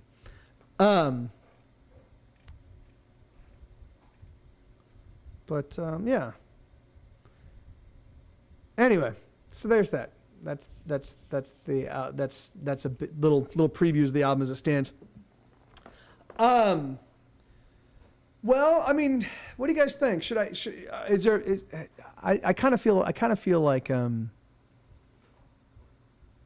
like without a sort of sense of purpose, this like story thing is not gonna really fly too well. Let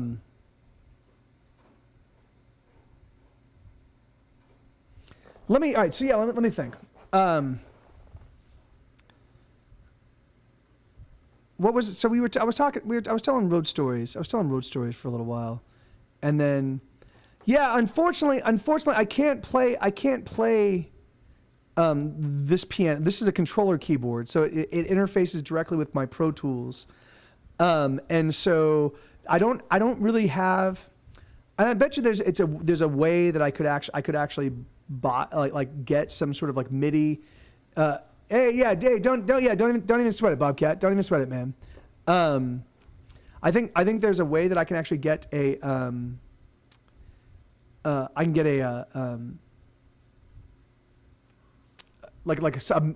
that will allow me to like kind of like directly patch in MIDI from my keyboard through into OBS.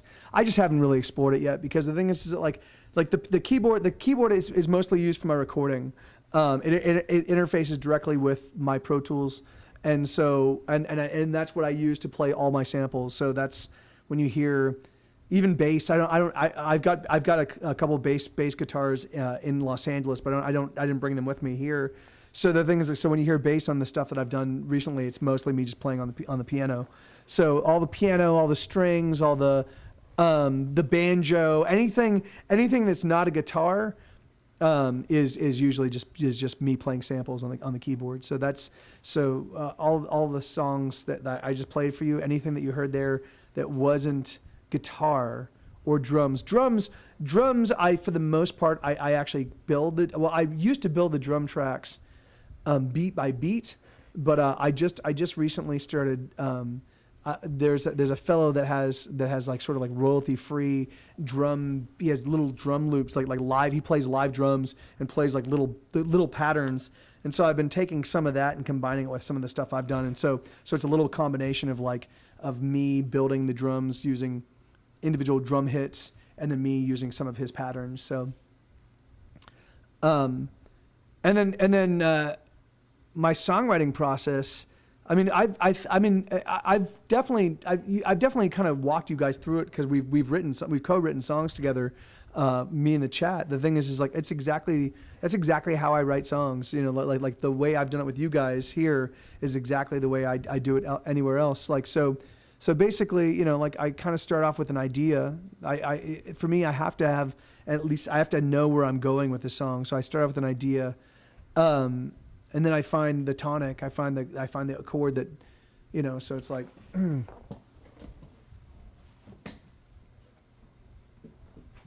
so if I want to write, if I'm gonna write, yeah. I mean, there's still plenty of opportunity, Aaron. You know, we've written 6, and we're gonna write 4 more. So that, you know, there'll be ample opportunity in the future. But so if I'm writing a song and I want it to be like, you know, if it's something like, the thing is that like, so if, you know, if I'm looking for something, you know, joyful or jubilant or up or catchy, but not with a hint of darkness, like, you know, I usually keep it in a major key, you know, and then if I'm looking for something a little darker, then I'll do minors. And then I've even started some songs off with some sevenths, or what's the today baby dun dun today we are American. I think it's got a capo.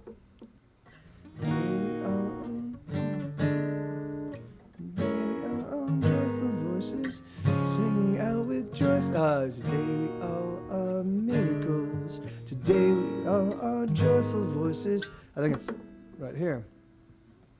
Today we all are no. I don't know. Yeah. Anyways, but yeah. So I've thrown. The thing is, and for me, like lyrics are the easiest thing to write, man. Because the thing is, because when all you do is you start off with You start off with an idea, right? Like that's what I'm saying. I always have to start off with an idea, right? So when I'm like I'm gonna write a song about, I'm gonna write a song about how sad it is that trolls have to that they feel compelled to show up and try to derail something because that's the only thing they can contribute to the, you know, to like it's so the thing is I'm gonna use that as the basic idea. It's not even fully formed, right? It's just this idea that like trolls are worth pity because they're sad creatures, you know, they're just sad little so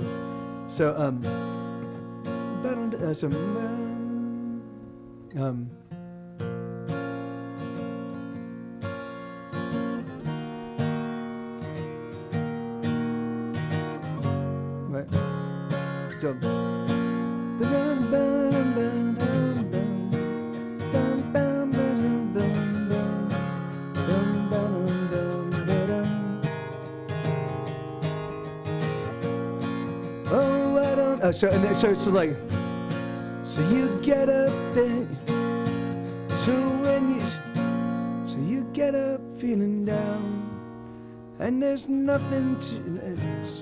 So what I would do is I would tackle it like, all right. So obviously I put myself in the head of a troll, right? Like why would this person what cavity does this person have in their soul that compels them to go out and try to like wreck someone else, something that someone else is doing, compels them to try to like. So there's.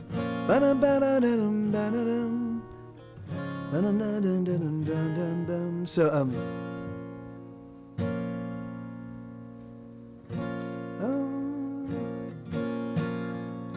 how sad for you that there's nothing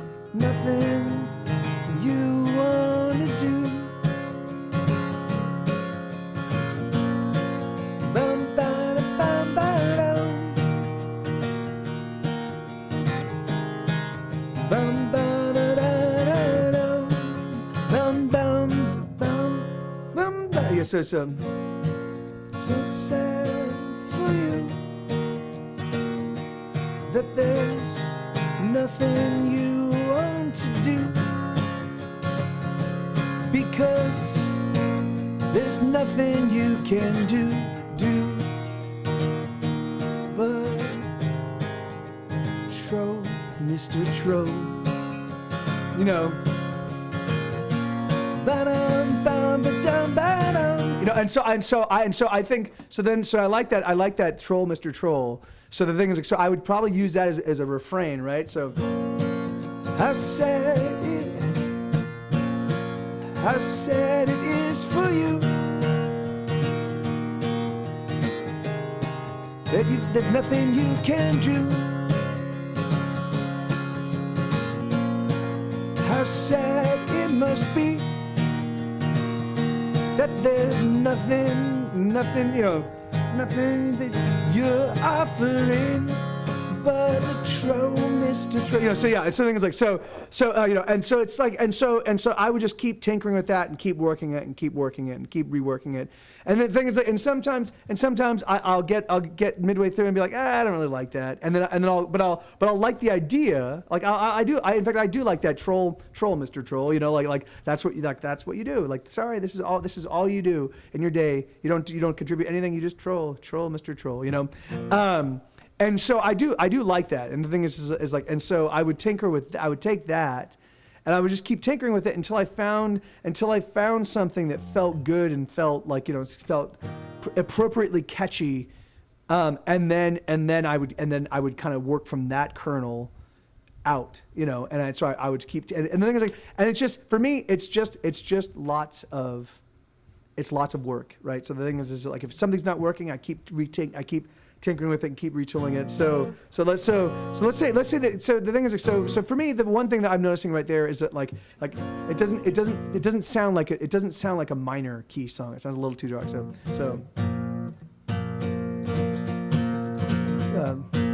how sad it is for you. Sad it is for you.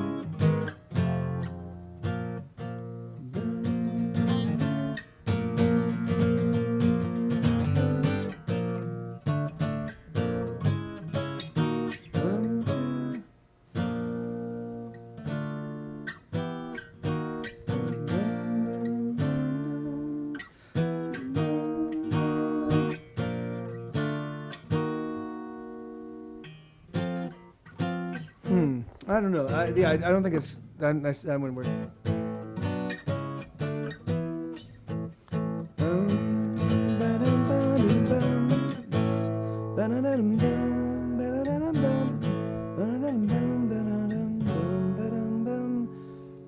So, Mr.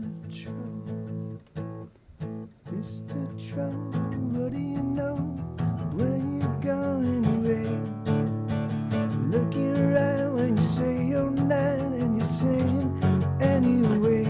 So troll, Mr. Troll, won't you troll? La bam ba dum bam bam ba dum bam bam ba dum bam bam bam ba dum bam bam bam ba dum bam. on your tro, Mr. Tro. Let's just tro. So and that feels a little bit better, but I don't even think that's right. So the thing is like, and so I would probably tinker. I'd probably tinker some more, And the thing is like, and so for me when I'm writing, I mean, so for me when I'm writing, and that's the thing is that sometimes it takes me. Sometimes I sit there and just keep tinkering around with an idea for 3 or 4 hours and I don't really come up with anything. And then out of the thing is like when I sit down to write a song, I don't walk away from the instrument until I've got a song, right? So the thing is like, so I don't ever, like the thing is if I sit down to write, then I have to end up with something. So what I do, if that's not working for me and I haven't figured it out, right?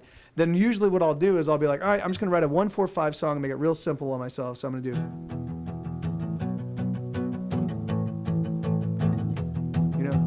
Bum bum ba-dum bum bum ba-dum bum ba-dum ba-dum bum bum bum ba-dum bum bum ba-dum bum bum ba-dum bum bum bum ba-dum bum bum ba-dum bum bum ba-dum bum. And I'll just put lyrics to this. Say nothing in that, say nothing in this. It's gonna be right. I don't know what I don't know what I'm singing about, but I don't give a damn. I'm just writing a song so I can get up and make me a sandwich. But and the thing is that like, so that's I mean the thing is that like usually Bobcat like because the thing is because coming up with Mike, there's a chord you use a lot. I think you use it in Cannibalism as a chord. It's so yeah, it's basically a second position bar chord, Le Giant. So it's basically you can use it. It's basically just a power chord. You can use it in the first position, which is the top. So you're barring all of these and then barring. So this is a normal bar chord, right? Where you ring everything out. A power chord is.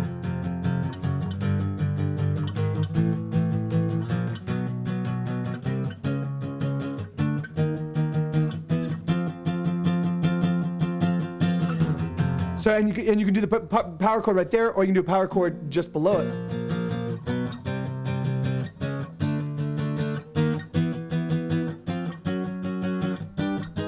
And basically, if you play any kind of rock and roll, you can literally cheat any song by just playing power chords. Like things is like if you learn the tonic, I mean they even ask for like if it's in the key of A, right? For the key of A, the 2 chord in the key of A is gonna be the B minor, and then the C sharp minor, and then the D, the E, the F sharp minor, like that. Like that's basically how they go all the way. But the thing is that you don't have to play them. You don't have to play the minors. You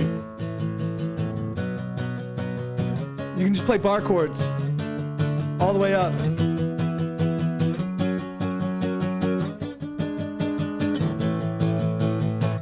Bum ba-dum bum bum bum bum ba-dum bum bum. You play the 3. So you play. If you're playing the second position, you'd be doing the E string or the A string, A, D, and G string. If you're doing the top one, you're playing the E string, the A string, and the D string.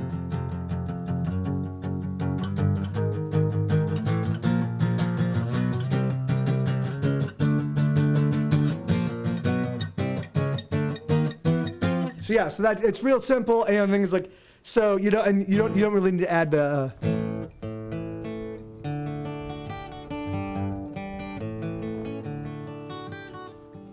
Yeah. Anyway.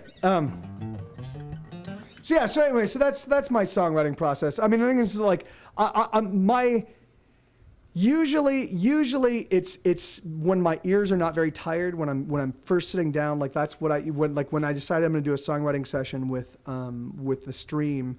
Then what I don't do is I don't do any music in the morning, so that way my ears are super fresh, and then that way I can sit down and be like, yeah, and and like literally like I play a chord, and 3 or 4 different melodies will pop up, like bum ba da da dum bum ba da dum bum ba da da dum bum bum. But now I've been working on music since 7 this morning. My ears are super tired, and so things that would come much more easily don't come as like as unbidden. And the reason why is just because I'm tired. My ears are just real tired, and my brain is tired. But let me But anyway, so what else? What other kind of stories can I regale you guys with before I? Because I wanted to, like, the thing is, like, I definitely want to figure out. I need to figure out some sort of show. In fact, that's one thing we should talk about. So, is there something? So, if I can't sing 5 days a week, 4 hours a day, but I still want to. Do some shows. I want to do something. What is it that you guys would like? I mean, what is it that I can offer you that you would be interested and excited to do? Is there anything in particular that song tutorials, that songwriting tutorials, or actually playing my song tutorials, like because that I could definitely do, and that I could do pretty easily. Are you looking for me to walk you through how playing my songs? Are you looking for me to talk to you how to? Okay. Oh yeah. Okay. That's yeah. I mean, the thing is just like, but again, the thing is like, all right. So I definitely know that there's a small swath of people that might be into that, but I don't think that everybody would be into that, right? So the thing is like, so I definitely wouldn't mind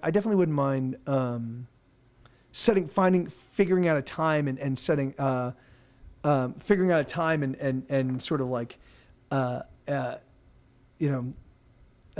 that would be awesome. The thing is like, I definitely wouldn't mind doing that once a week, and just setting a day where, I kind of walk you guys through, my songs. And so I do actually, Alina, I actually do have a portion. It's called Storyteller, and I do this. I haven't been doing it as much. I haven't been doing it as much lately because there's just been a lot of people. There have been a lot of people that have been asking me to, like, just kind of like, I get so many requests that I don't get through them all the way. And so I haven't really done that much of the storytelling thing. But the thing is, like, but usually what we would do is everybody would roll. In fact, well, hell, we can do that right now. Here, so why don't we do this? Everybody roll. Everybody type roll /roll. Wait, no. Wait, what? Oh, no. Exclamation point roll, that. And then whoever rolls highest, just choose a song. I'll play the song, and I'll talk about what went into the writing of the song. Oh, wow. Bobcat usually knocks that one out of the park. It looks like Le Giant is the one.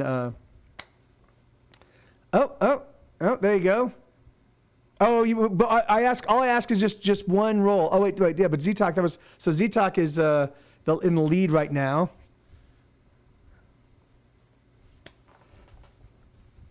Hey, Dawson, good to see you, man. We're gonna do Storyteller. We're gonna do the Storyteller. Yeah, we're rolling for drugs. All right, so it looks like who got the? I think Z-Talk. I think Aaron's our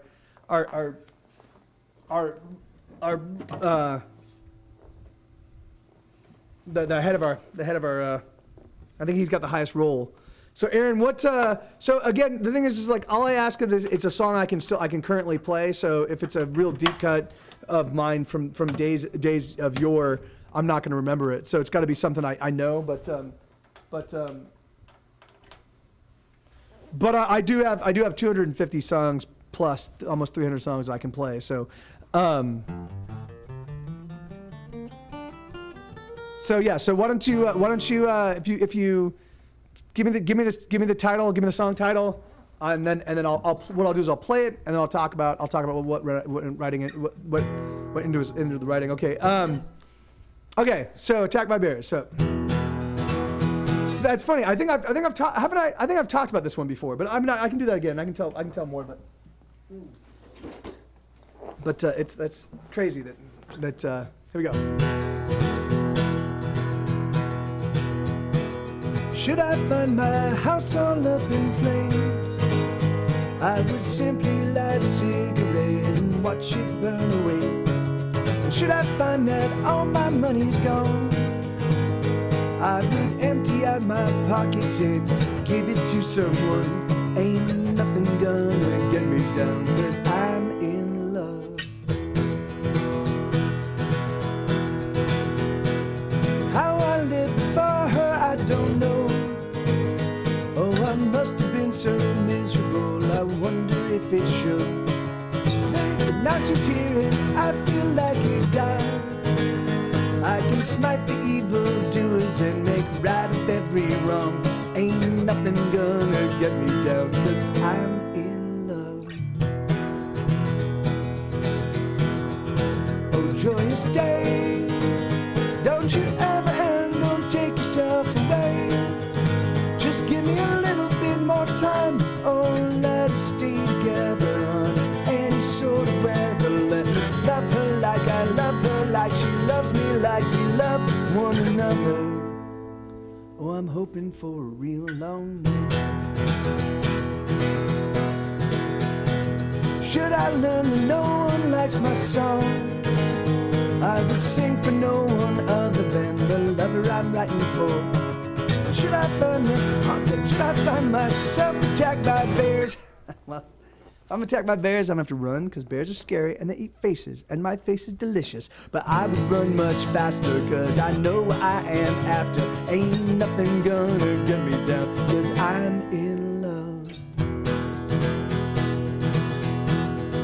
Oh, joyous day, don't you ever end, don't take yourself away.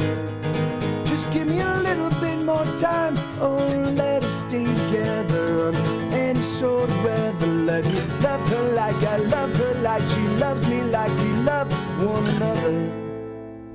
Oh, I'm hoping for a real long night. Here we go.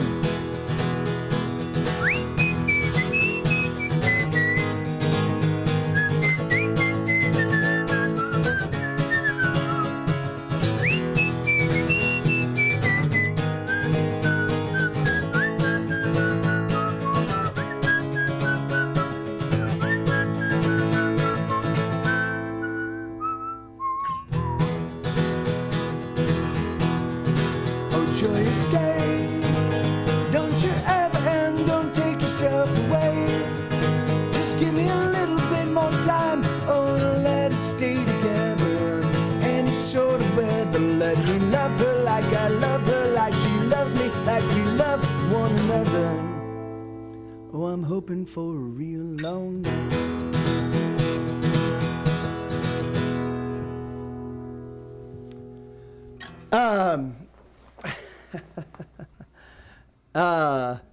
So that song, that song was written back in 2010. Oh no, it was written in 2012, and it was. So I met Denise. I met her at Casey's. I have a song called Game 3, which is about me meeting Denise, and I met this girl. She was super cute, and she was a Kings fan, and I was a Kings fan. And we met during the Stanley Cup Finals, where the Kings actually won the Stanley Cup. And so we met like literally like we met on, I think Game 4. I think we met at Game 4, and the series went to Game 6. But I thought we met on Game 3.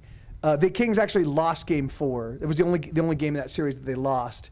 But I conflated all of the excitement and joy I had from meeting Denise with me watching Game 3. So anyway, so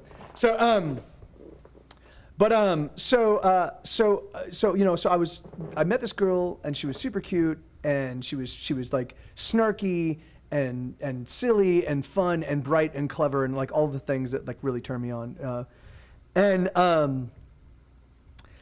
and she was saying that she's like, yeah, I'm really into country music, and I was like, country music? I'm like, what kind of country music are you talking like Johnny Cash and like Hank Williams Sr.? Are you talking like Willie Nelson country, Merle Haggard country? Are you talking like top 40 country? And she's like, I'm really big into top 40 country, and I'm like. But then she was like, I also like she also likes like Americana style stuff, you know, and I was like, okay, well that's good because I've definitely written some songs kind of in the Americana vein, you know, Here Be Dragons and stuff like that. But before pre Here Be Dragons, like Ordinary World and Do Over and stuff like that. So I was like, okay, I've written, you know, I've written in that milieu. So in my process of wooing this girl, because she was really into country music, so I'm like, fuck, you know, I'll write you an album. I will write an album for you. And so I started writing these songs for her, you know. And so it started off with Game 3, and then it was We're Going Out, and over the course, you know, and so over the course of the first 6 months of our relationship, I just kept writing songs, you know. And so one of the things that, hey, Commissioner Classic Fedora, good to see you, man. Long time. How you doing? So one of the things that I had for whatever reason, I had a non-restricted Disney pass. Like I had it was like an annual pass. And it was like I went at this point in time you could get them for like $350, and it would allow you could go with the non-restricted one, for was $350. You could go to Disneyland anytime you wanted, any park. You park for free, you get in for free. You got a whole bunch of other perks. So I was like, and it turns out she had one too. So we started going to Disneyland a lot. We actually started going more to California Adventure because they sold booze there. And so yeah, with things like she was a drinker, I was a drinker, and so we would often go there and they had a couple places that we liked to frequent, and so we'd go there, we'd get our drunk on, we'd maybe get a ride or two, and so I think it was because California Adventure and because there's lots of like the bear motif because it's California, like, you know, I think that kind of put in my head the whole. But the thing is, the whole attack by bears idea. But the thing is that like so. But for me, like I fall in love pretty easily, right? The thing is I'm the kind of person that sees the best in people pretty much all the time, you know. And I fall in love real easily with friends. I fall in love with girls really easily, and the thing is, and because I like writing songs for them, I don't fall in love blindly. I'm pretty perspicacious, right? The thing is that like you can't do what I do and do it well without having some capacity for seeing kind of like the things that people don't want you to see, like seeing the truth behind the truth, you know. But the thing is like so. But you know, but I do have a tendency to kind of fall in love pretty easily and pretty quickly. So. So the thing is like, so, you know, and that's the thing is that when I find myself now, there are different kinds of love, right? The thing is that there's the obsessive kind of like new love, which is where every, you know, like pretty much every waking moment, it's this new, vibrant, exciting, blossoming thing. And every moment you're texting each other and you're thinking about each other. And if you're not thinking about the person, then you're talking about the person, like, and it's at that point in time. It's during that. No, I don't think so, Alina. I think that falling in love easily is awesome. The thing is like people that don't allow themselves to love are denying themselves the magic awesome of love. You know, it's fucking great, man. It's like it is a drug. It is the exact same thing that cocaine. If you like cocaine, try love. It's the exact same thing, except it lasts a lot longer, and it potentially lasts your whole life, you know, and to varying degrees. The thing is that like, but it activates the same parts of the brain, you know. Love is a drug, you know. So the thing is that like yeah. There you go. All right, yay. So the thing is, so so I believe, I think our relationship, I think that she and I had been dating and had been going out, but I know that we went maybe about a month and a half or so before we actually had any sort of sex. Like we'd make out and stuff like that, but it was a very unusual relationship for me and from that perspective. But it was fun. I like the thrill of the hunt, you know, like, so the thing is, like, so I think I wrote this song as I think this was the first time that I even admitted to the fact that I was kind of falling for, you know. So it was like, should I find my house all up in flame? And that's the one great thing about when you're first falling in love, right? Is that idea that, like, even if something terrible happens in your life, it's just the fact that you're in a new relationship. It kind of mitigates the horror, you know, like the best time to discover that you're dying of a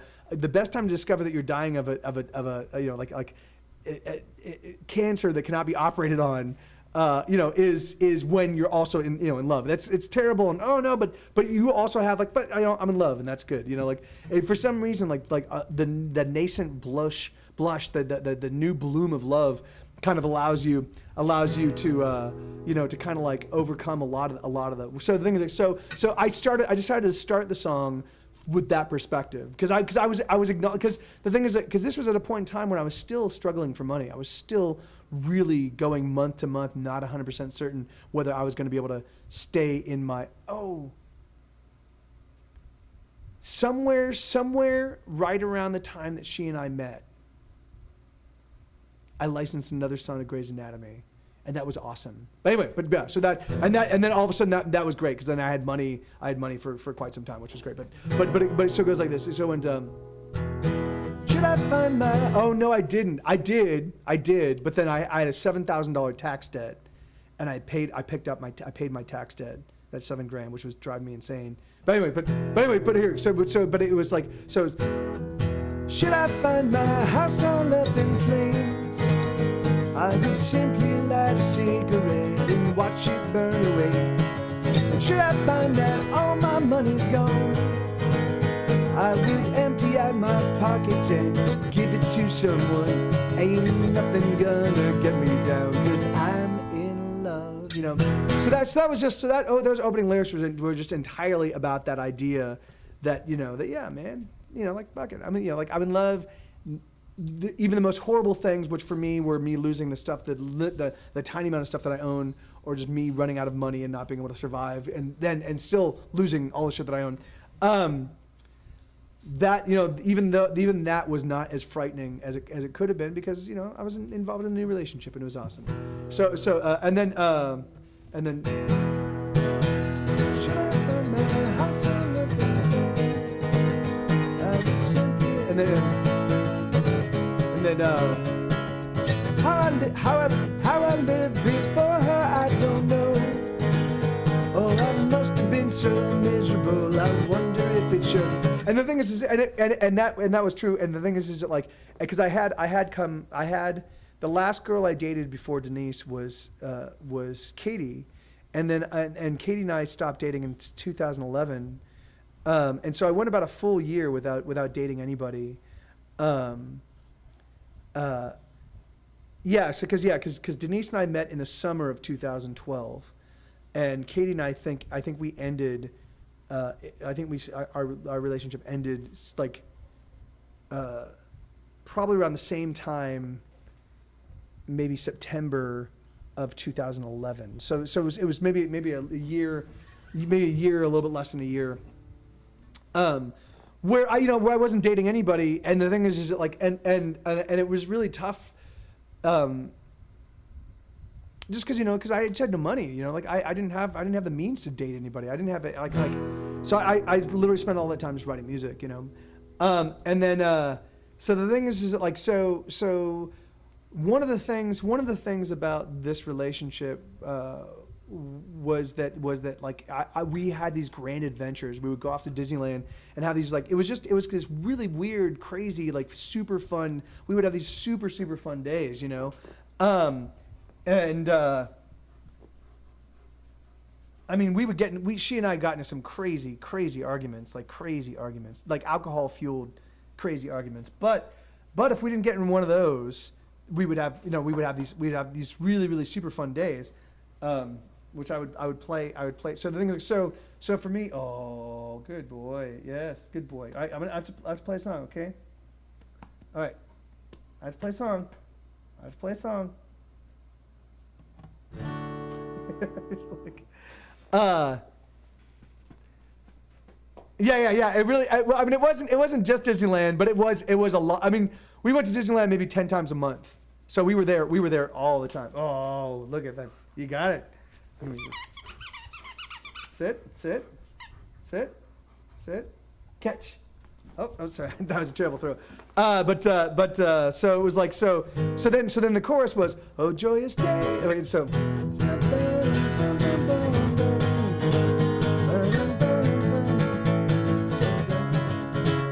Ain't nothing gonna get me down 'cause I'm in love. And there we go. Oh joyous day, don't you ever end, don't take yourself away. Just give me a little bit more time, oh let us stay together under any sort of weather. Let me love her like I love her, like she loves me, like we love one another. All right, so the thing is like, so this was before she and I had a sexual relationship, right? And the thing is like, and of course, like I'm going nuts. And one of the great things about music is you can sort of project, you can sort of like build into a song the things that you want out of a relationship or out of anything, and you make it sing song and you make it catchy, and it's there, like it's there, it's out on the table, but at the same time, it's not overtly, it's not like me pressuring or like something is like, so that was the thing. So it was like, oh joyous day, don't you ever end, don't take yourself away. Just give me a little bit more time, oh let us stay together under any sort of weather. Let me love her like I love her, like she loves me, like we love one another. Oh, I'm hoping for a real long night. So that's just all intimation, you know. It's not like, it's not over the top, but it's definitely kind of like, it's kind of like putting out there like oh yeah, I love her, she loves me, you know.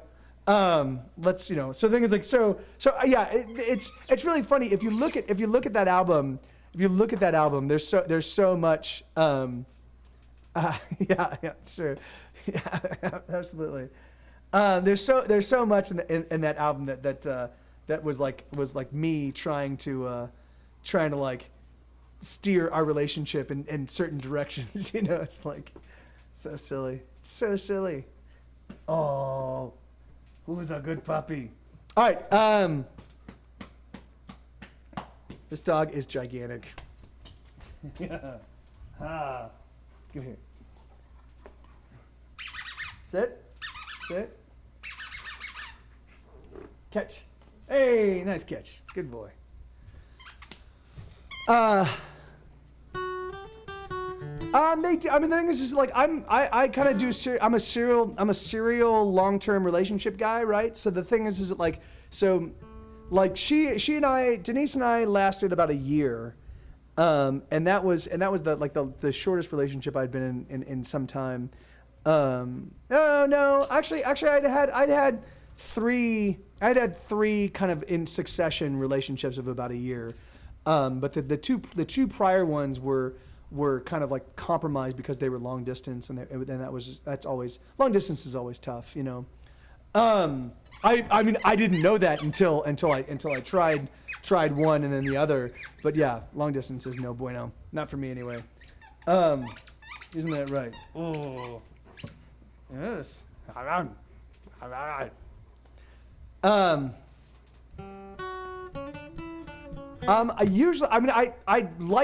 I like the breaks to be nice and healthy long. Like I like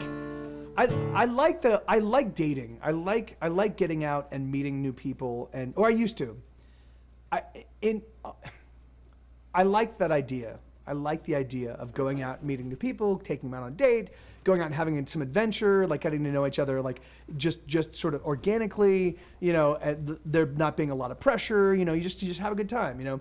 But it doesn't. I seem to, at least here in Texas, I seem to be. I don't know. I just like. I think the thing is I've been working basically 60 to 80 hour work weeks since I got here, and that just doesn't make it possible. You know, like the thing is, Katie and I,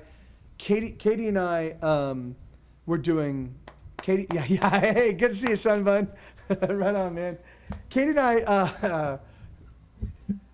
I, you know, we made it work because we had a prior relationship, and the thing is and she and I like we built music into our relationship. Hey, Mary, good to see you. Right on. Hey, Boxhead, good to see you, man. How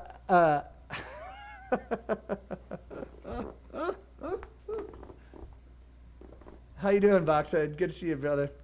Oh, Poppy. He's not letting me. So anyway, so the thing is like, so that whole song was basically kind of predicated on just me. You know, it was sort of me trying to push the you know the ball down the field a little bit towards us, you know, kind of like getting the relationship to sort of like the normal sort of like full kind of like sexual boyfriend girlfriend, like all of the things that like, you know, like.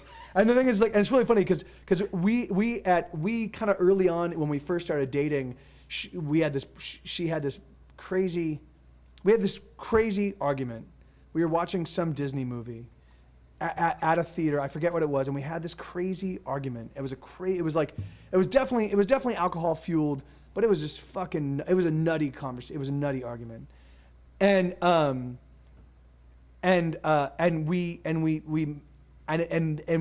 like in all the other universes except for this one, we broke up and never and neither one of us were. Both of us were like, "You're fucking nuts, and I want nothing to do with you." But in this universe, we decided to press on and try to make it work, you know.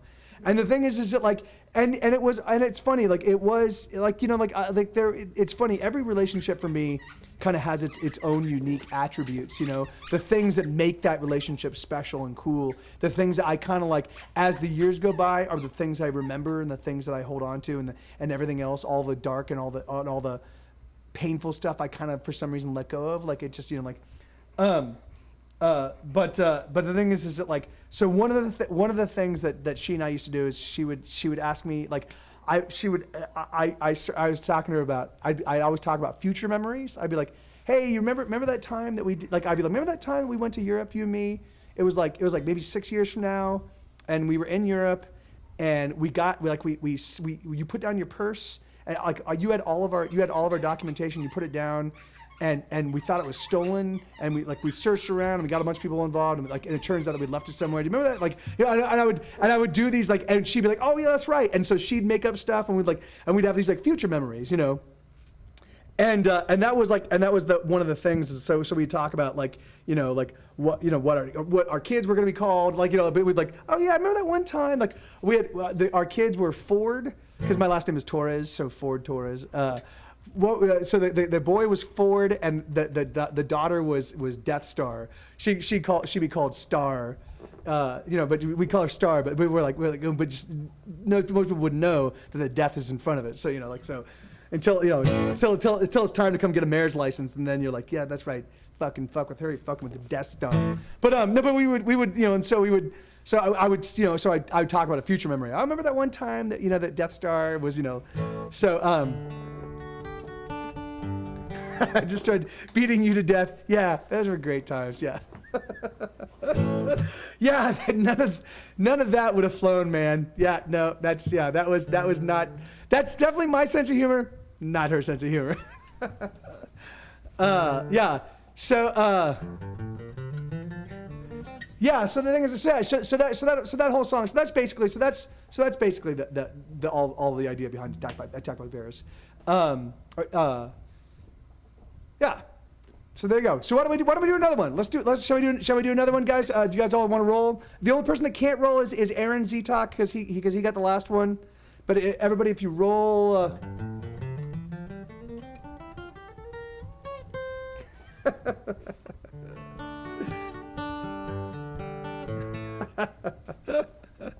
Very funny. So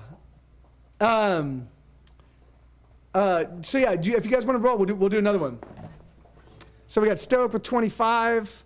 So all you do is just type exclamation point roll. Whoever gets the highest. All I ask is that you already have a song. You already have a song in mind, and what I'll do is I'll play it, and then we'll talk. And I'll talk about kind of what went into the writing of the song. So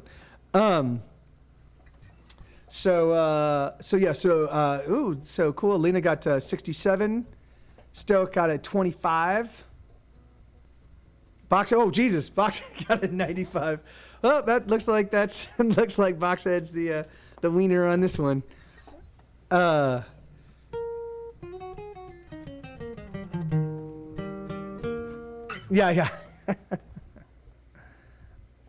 Yes, I think I certainly do. Oh,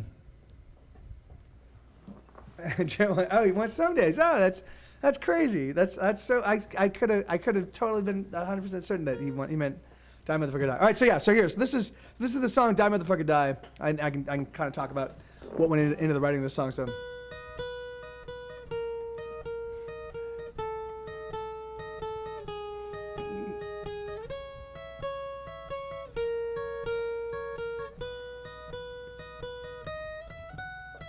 Die, motherfucker, die. I wanna see you cry, and I know what you die. I wanna hurt you, torture, then desert you. Take a hot poker and stick it where the sun don't shine, and then watch you die. 'Cause I'm having a bad day, so get out of my way, or you will pay, and you pay with your life. I'm having a bad day, so what else can I say? I just wanna kill and be killed just the same, 'cause my day sucks ass.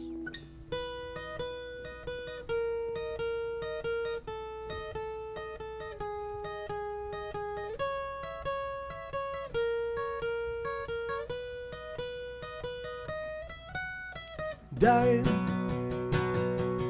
motherfucker, die. I'll burn up both your eyes and fill the sockets full of light. I'll carve out your skull and I'll turn it to a bowl that I'll eat my cereal with while I watch the Flintstones, and I'll do it with a smile, 'cause I'm having a bad day, so get out of my way, or you will pay, and you pay with your life. I'm having a bad day, so what else can I say? I just wanna kill and be killed just the same, 'cause my day sucks ass. I don't wanna work, I don't wanna pay bills, I don't wanna grow, I don't wanna be poor, I don't wanna drive in traffic, I don't wanna deal with dating, I don't wanna stand in line, and I don't wanna pay any taxes. Die, motherfucker, die. Why won't you just die? Get out of my life. I wanna move to some deserted desert island where I will live on coconuts and everything will be fine all of the time. 'Cause I'm having a bad day, so get out of my way, or you will pay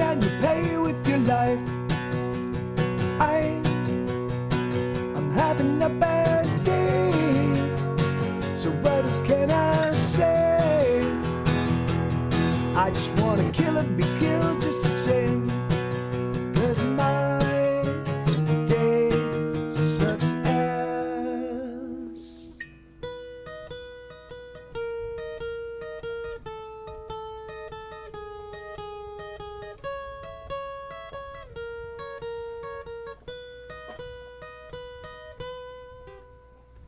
So yeah, so all right, so that song. Hey, Jared, good to see you, man.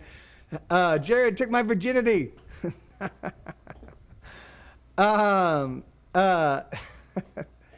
So that song was written in about 2001, maybe no, it had been 2002, maybe 2003, because it was written. I think it was written after our first record came out. So You've Ruined Your Life. So You've Ruined Your Life came out. And that was an aggregation of all of the best songs of sort of the Vermicious K days, and then sort of the Get Set Go, the very early pop punky Get Set Go heyday, right? So and I was and you know, and so we were writing, you know, like I was my band unit at that time was my bandmate Pat, my bandmate who goes by the name Dr. Moto. So Dr. Moto and myself and our drummer Amy Wood, who's a fucking amazing drummer. She now drums for Fiona Apple and has a handful of other amazing projects of her own. She's an amazing drummer. Anyway, so it was Amy, it was Dr. Moto and I. So every time I'd write a song, I wrote on electric guitar, and I kind of would write it with the band in mind, right? Well, Pat got married and then got his wife pregnant. And so he was like, I can't, you know, he's like, I can't do the band, man, you know. And so he and I had been making music together since high school days, and just out of high school days. So I'm like, fuck, man. Like, I'm like, all right. I'd never made music without Pat. He'd always been in any band I'd been in during my entire 20s. All the way, yeah. In fact, yeah. During my entire 20s, if I was making music, I was making music with Pat. And so, I didn't know what to do, and I just kind of freaked out. Like, he left the band, and so Amy, so I took a hint. Like, so our first record came out, it totally flopped, and I thought, and I'm like, oh, that's it, that's the end of the band, you know. Yeah, no, yeah. I'm so sorry. I'm so sorry for intruding on your guys' conversation. I feel like such a jerk. Should I be quiet? I know. I'm the fucking worst. I'm just the worst. What am I thinking? You know. So yeah, and you're the one that fucking requested the song. I'm telling you, I'm giving you the story behind Die Motherfucker Die. So, and why it is that song exists. So I went through this weird period where you know, because I always write songs. I'm always writing songs. But the thing is, so it looked to me like my music career was over, because I knew the record label wasn't interested in putting out another record. But I was tied into a 7-album deal with them. And so if they weren't going to put out another record, I knew the record label had spent $80,000 to $100,000 pushing our first record, right? So $80,000 to $100,000. So so I was fairly certain that they were going to attach a turnaround cost. So if we were to sign with another record label, our record label would want to recoup that $80,000 or $100,000, which means that we couldn't just go sign, like we couldn't just go sign a Sub Pop for $5,000. Like, hey, give us a $5,000 advance and we'll put out an album via Sub Pop. That wouldn't have been possible, because we would have had this, you know, $100,000 turnaround cost attached. So I just thought, I was like, fuck, you know, like I can't, there's nothing I can do. I'm fucked, you know, I'm fucked. My whole life is about music. My whole life has become about music over the past 6 or 7, 8 years, and I can't do shit. So, and at this point in time, I was still a drug addict. I was still a madman. And so I switched to, because now I wasn't writing songs for the band, because the band wasn't really around. I just started writing songs on the acoustic guitar, and I started writing songs just for me, you know, and not really with any real intention to do anything with them. I don't know what I was thinking. But so the thing is like so I wrote I hate everyone in this period of time, you know. And it really was, and so I Hate Everyone. The details of I Hate Everyone was all of that occurred on one day, and I was like, fuck this, you know, like, I wrote a little more during that period. I wrote Music Makes You Want to Die, you know.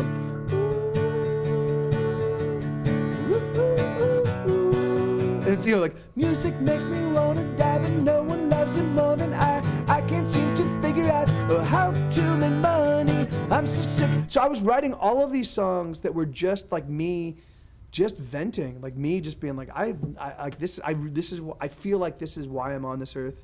I feel like this is what I'm supposed to be doing. And I think that the entire universe has lined up to prevent me from doing it, you know? And so Die Motherfucker Die was, so I ended up, I Hate Everyone was the last of, so I wrote here, in fact here, I've got another one here. So I wrote 3 songs about having a bad day. I knew I wanted to, I liked the punk rock. I liked taking the anger from punk rock, which was the which was something I kept running across, but it just felt disingenuous to me. I'll talk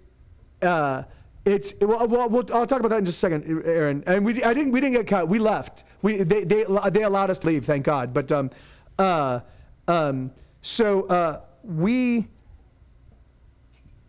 it always seemed a little bit disingenuous to me, putting angry lyrics over angry sounding music. Like, the thing is it just didn't feel real to me. It felt like too much, you know, too much of too much, you know. And I do know Gigi Allen, Boxhead, and you know, the thing is like, and it's funny because I know of his stage antics, and I actually have seen a whole bunch of like I was familiar with him back in the day, in his heyday, right? The thing is that like, and I have a bunch of friends with VHS cassettes of like people filming his shows, and yeah, I've seen all the, you know, yeah, and that's, you know, and the thing is like, that's okay, you know, it's the spectacle of punk rock, and not for me the heart of punk rock. Like, you know, the heart of punk rock is someone going to a punk show and being like, hey guys, this is a Joni Mitchell cover I've got, and they play a fucking Joni Mitchell cover at a fucking punk rock show, and all the people in the punk rock show are like, fuck yeah, I love Joni Mitchell. That for me is the essence of punk rock, right?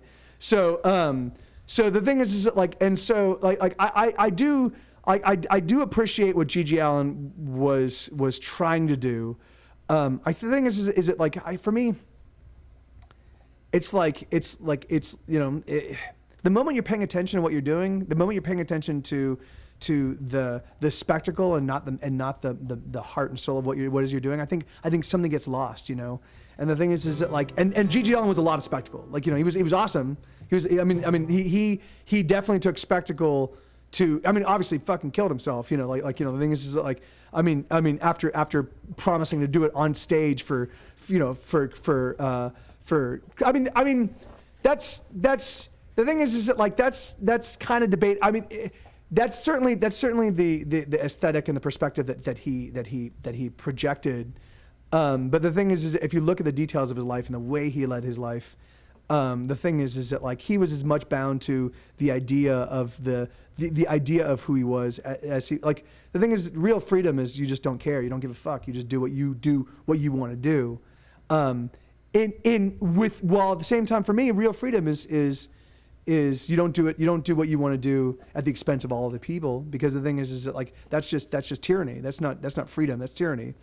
So the thing is that like, freedom is you doing your thing your way without any concern or regard for anybody but you. Like, the thing is, you know, like, this is my thing and this is what I do, you know. And the thing is, and I definitely, in that perspective, I definitely do. I fucking subscribe to it and I love a lot, and I strive to do that. I strive to pursue that. The thing is that like, I mean, yeah, that's my whole life, you know. I mean, that's why I fucking live in poverty, fucking, after having done this for fucking 25 years, you know. Anyway, I'm missing the point. So going back to. So Die Motherfucker Die was written at a point in time when I wasn't writing for anybody but myself, and I was literally just writing to keep myself sane. And I loved the anger. I loved good, incisive lyrics that talked about the frustrations that you felt, that like real, true, genuine frustrations. And I'm trying to think of songs that did that for me. Like, you know, like Bad Religion, like the Bad Religion Suffer had some of that, right? You know, so there was trying to think of like, but the thing is like, so anyway, for me, the thing is like, I didn't have any music that was saying it the way I wanted. I felt like, because for me, it was angry, but it was also heartbroken. It was angry, but it was also like, it was angry, but also wanting to be beautiful. You know, if that makes any sense. Like wanting to be like, look, let me just take all of this ball of fiery fury and invective, and let me just wrap it up, put it in a little box, and put a bow on it. And be like, here you go. This is all my fucking shitty anger. Fuck you. You know. And so I started writing. So I tried writing. So the very first song I wrote that I tried to do that with was this one here. Let me see. It's called Bad Day. It's called Bad Day, and then in parentheses, I'm having a, and it goes like here. Oh wait, hold on. So this one is written in that same era, same exact time, maybe about 2 months before.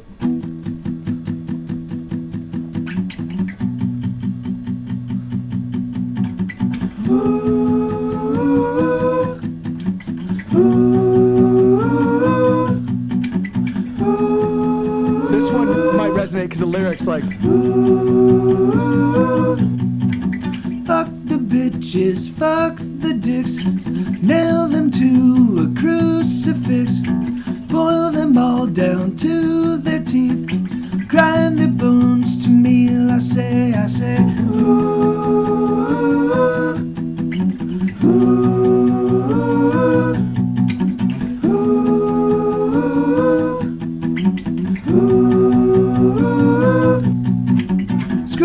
Assholes, damn the whores, make them scream and scream some more, murder, torture, and pillage away, fuck them all. I'm having a bad day, I'm having a bad day, I'm having a bad day, I'm having a bad day, I guess you could say. So that was the very first one. So the thing is like, so if you can hear there's kind of heartbreak in that as well. Like the thing is that the lyrics are angry, but there's heartbreak, and so I thought that was close, but I didn't think it really fully got what I wanted. And so I ended up writing Die Motherfucker Die, which I think for me, because the bridge so it feels it's all pitched at 11, you know, like die motherfucker die, I'll burn out both your eyes, you know, like it's all this like it's all this invective, but then the bridge gets real, you know, like the bridge is like, this is the shit, like this is all of this kind of bullshitty shitty shit that we put ourselves through, fucking standing in line and driving in traffic and fucking taxes and work and all this stuff is like, we're fucking great apes. This is such bullshit, you know? And, hey, thank you, Mary. Yeah, that's a song called Bad Day. It's an old tune that was written back in 2002, 2001, 2002. Right around the same time as Die Motherfucker Die and I Hate Everyone. So all three of those songs were all written within months of each other. So I wrote that one first, Bad Day, and then I tried writing, and then I wrote Die Motherfucker Die, and then I ended up writing I Hate Everyone. And for me, the lyrics of Bad Day were they were like, it's funny, I have this penchant for writing very violent, like this sort of like this violent imagery. And I've done it in a handful of songs. So I'll take this, like, I'll kind of come from this very dark place and put in very, very dark lyrics, and then I'll shy away from them. So I've got a song called Pugilism in the Face of Love, which is basically about It's just basically about being so kind of overwhelmed with feeling being in love, like just being kind of like in love in a but it's not a healthy love, and it's not a healthy love, and and the kind of like sort of psychic dissonance that creates this kind of like crazy. Anyway, it's like you're in love with this person. It's not healthy. It's not healthy, and so like there's this. It gets conflated with this sense of violence, and so it's called Pugilism with the Face of Love, and it's all about like how I'm just gonna punch the love right out of you kind of thing. Right on, Mary. Thank you. But the lyrics on that song are still kind of like walk so close to the line that it's just hard. I haven't put. That's a good song. It's a great song. I haven't put it out yet because lyrically it's still a little bit too risky for me. For me, like violence. As a kid, I was witness to some violence in my household, specifically regarding women. It made me very, at a point in time when I was young, I couldn't do anything about it. That made me very, very sensitive to that kind of shit, And so the thing is that like so I don't ever want to put out anything in any way, shape, or form that might be in everything else. Everything else I'll talk about: drug abuse, fuck it, like self-annihilation, self-flagellation, suicide, any of that, totally fine. But even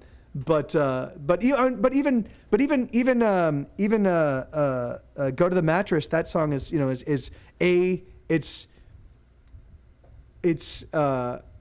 like it's still ostensibly about. I mean, it's for the most part it's sort of actually about love, and the thing is that like.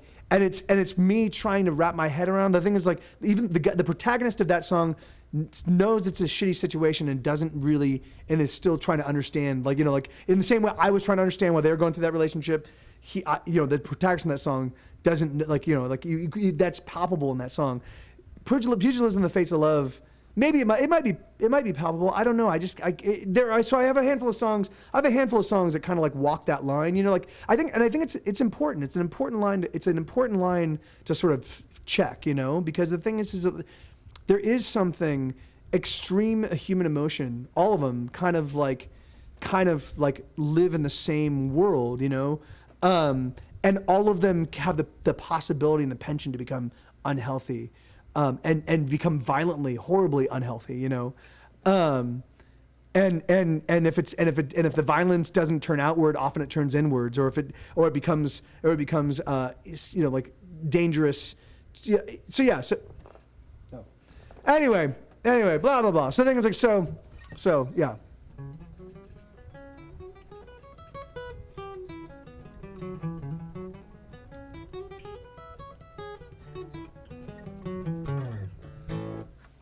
Yeah, obviously.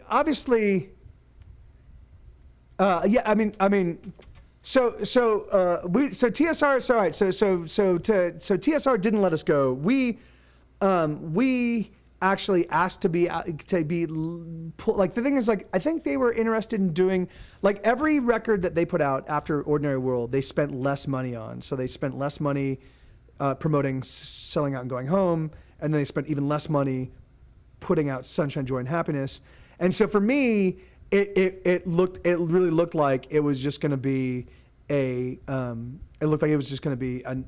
shit show of like less money spent on the recording, less money spent on promotion, less. So the thing is, and then us making $1 per album sale, So the thing is like So I sent them. So basically, the way the terms of our contract was that after I sent them the music, they had 2 weeks to approve it or not approve it. If they didn't approve the music, if they didn't want to go forward with the music, then I had the right to send them a letter of termination. There was a small window. I had to go back and review the contract to figure out how all this stuff worked. But so the thing is, so what I did is I sent them. So what I did is that normally what I would do is I would send them really dressed up demos, and instead I just sent them me with an acoustic guitar. Hey, here are the songs, and then and those songs were Fury of Your Lonely Heart. and they said that they weren't interested, and so then I sent them a letter of termination, and then rather than they were demos.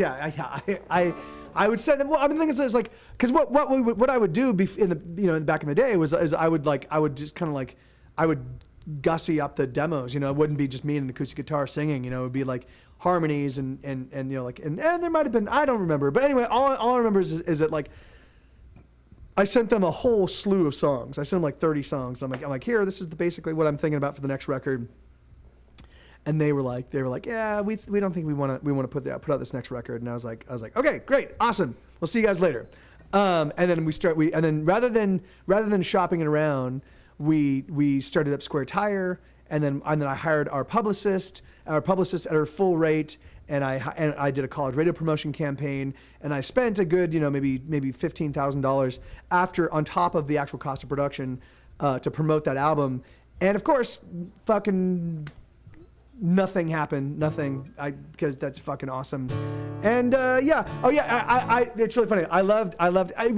We got some decent play with college radio, and we charted on the CMJ Top 200. So that was nice, but there was, so we put stickers on each of our CDs, and the stickers said something like explosive, turgid. It was stupid. It was like literally just ridiculously stupid. It was a bunch of adjectives that made no sense. Like, it was specifically designed to be a joke. And so we put it on, and one of the core stations, we sent it to the stations, and this one guy's like, I saw this like sticker, and I thought, wow, this is gonna be great, and it turns out it's just too messing. Yeah, exactly. It's like exactly in that vein, though. Exactly in that vein, Bobcat. So we put out, in the sticker, like, if anybody other than fucking goddamn music reviewers. Because they have no fucking sense of humor. First off, they have tiny pea brains, and then second, they have no sense of humor. So the thing is, like, so this guy fucking reads it and like builds up some sort of like expectation. There's no expectation you could build by reading this, like the litany of adjectives that were on this disc. It was designed specifically to be stupid. It was so over the top, and they're like. So this guy, I forgot about this because reread the review. Because it was on one of our radio promotion reports, and I was just going through that, looking at all the different college radio stations, and this report, like, it's a core station. It's like one of the, like, it's a pretty huge station, and the reviewer's like, blah blah blah, this is ridiculous, and I'm like, this is, you're stupid, man. You are fucking stupid. Like, Jesus Christ, this is obviously a fucking joke. I fucking hate everything about music. I hate, except for the music part. I love the music part. I love the playing part. I like people hearing the music. Every part of the business side, every part of the business side, I fucking cannot stand. I have to take my music, the fucking shit I spend all day working on, and I have to give it to some fucking pea-brain shithole who doesn't give a fuck about it, and and doesn't know anything about music at all, and then they have the power to. I just fucking want to smash them in the face. God, drives me fucking nuts. I don't even know how I pronounce nut there. So anyway, so seriously, man, if ever you decide what you want to do is you want to change your career and get into music instead, just don't. Unless you're like, you know what, I want to do this and I want to do something and make no money, and just work 3 times as hard as I ever have. For a quarter of the money. If that's what you want to do, then certainly do get into music. But fuck, dude, fuck. Anyway, all right. So that's Die Motherfucker Die.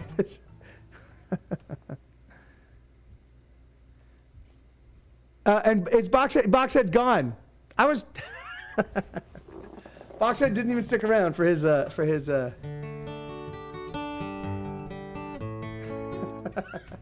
All right, so why don't we do one more, and then I'm gonna go, guys. Yeah, well, all right. Well, that's a pretty fair excuse.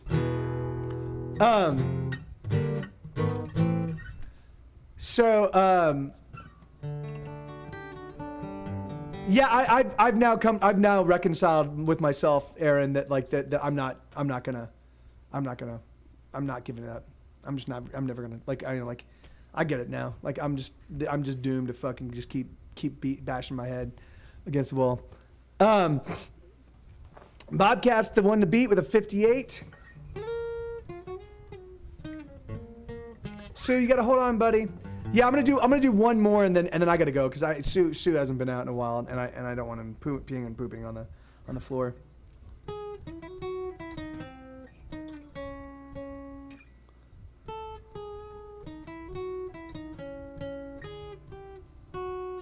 Wow, Himitsuo, right on, man. Jesus. That's hilarious. Yeah. Oh yeah. Well, yeah. Unfortunately, Alina, Himitsuo just got it. I think. Hey, Garji, right on. Yeah. Oh, Himitsuo was telling you that he wanted some days. Oh yeah. Huh. All right, Himitsuo. I think you got it, dude. What song do you want? What song do you want me to roll out for you?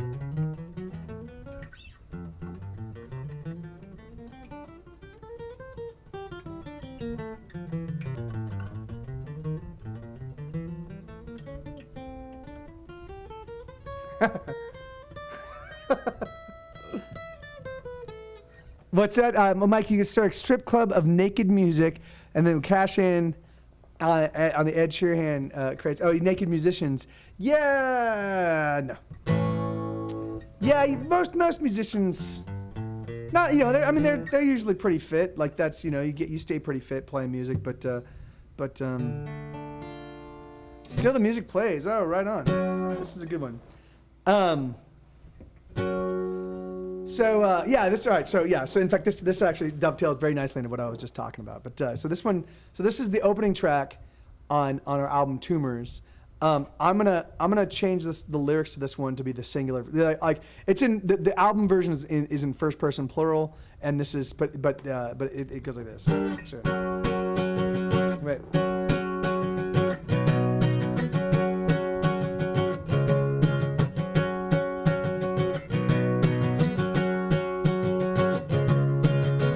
Lots of people like to sing my songs, they just don't like to pay for them. Doesn't matter, I don't really mind, I just don't know how I'll get by. I'm as broke as I've ever been, I don't know how to make a dime singing the songs that I write. All I've got is another stupid song, all about the fact I don't belong, all about the fact that I will struggle till the end of my days, and still the music plays.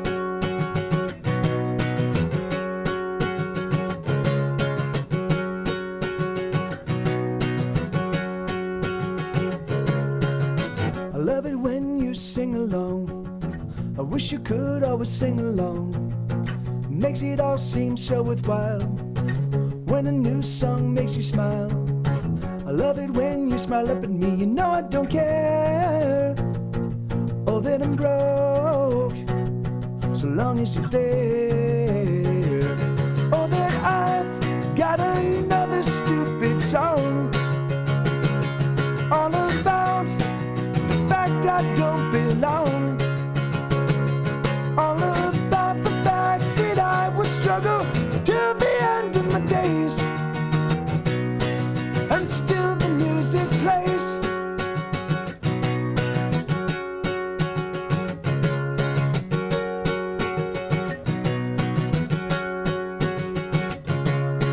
It's so hard to keep on going, it's so hard to keep on going, it's so hard to keep on going.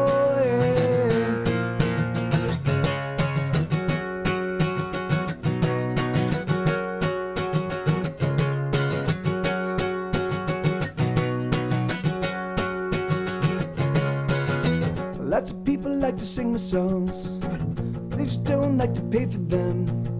It doesn't matter, I don't really mind. I just don't know how I'll get by. Yeah, it's really funny. That song is actually definitely like right in the right in that thing I was talking about, where I've kind of had to reconcile. I've had to like for years and years and years, literally since 2002 when I wrote Music Makes Me Want to Die.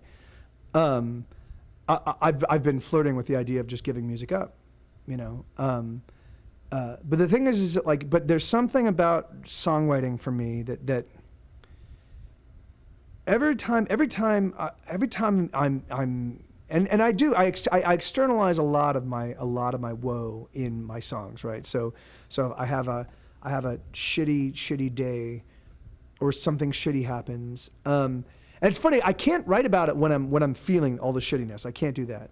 I have to start from an emotionally neutral place. The good thing though is that like I'm pretty skilled at kind of like not tuning out, but I'm very skilled at being like, okay, Mike, can you solve it right now? Can you fix it right now? Okay, you can't fix it right now, so just put it aside, don't worry about it, and just chill out. You know, like when you can deal with it, deal with it. And otherwise, just kind of let it go, you know. And sometimes things when I'm in the throes of terrible stuff, like if it's a brand new breakup, and if it's a breakup with somebody that I love, that can linger, that can sting and linger for months and months and months. So there are things like that I can't really compartmentalize. And you're right. But the thing is like, but a lot of it I can. But it's still wounds, and it's still. And those wounds. So what I do is before they fester, I kind of put them in song, because it's kind of like it's kind of like bandaging a wound and then poking the wound. You know, it's like you bandage the song is actually you bandaging the wound, right? You're like, all right, that's not too bad. But then each time you play it, you're kind of going back and poking at it. The thing is like, but it's still bandaged. It's still like kind of contained, and it's still like it's not as bad as if it's just left as an open oozing wound. You know,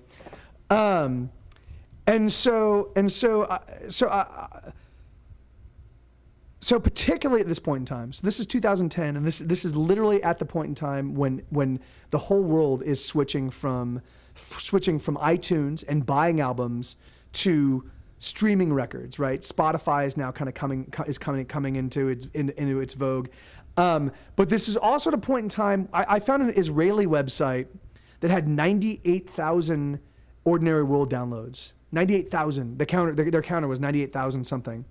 I forgot. I should have taken a screenshot. I didn't. I don't know why I didn't, but I should have taken a screenshot. But the thing is, like, so it's an Israeli website.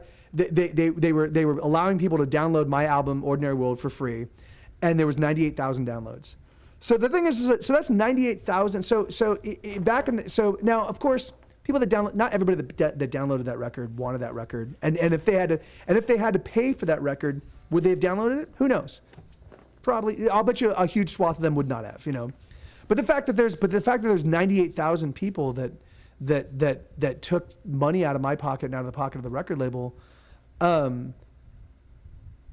know, like that really smarted, you know. And then when people were switching to streaming, but the revenue for streaming was not keeping pace with like I was dying. I was literally I mean, one of the great things about the way that Get Set Go has made a living, or the way I've made a living as a musician, is like most of my money has come from film and TV licensing. Because if I had to live off of album sales, I would have stopped a long time ago. You know,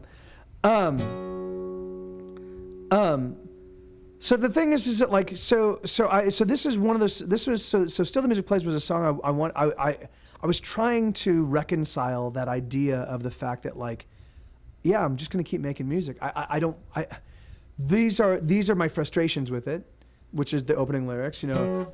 Lots of people like to sing my songs, they just don't like to pay for them. It doesn't matter, I don't really mind. I just don't know how I'll get by.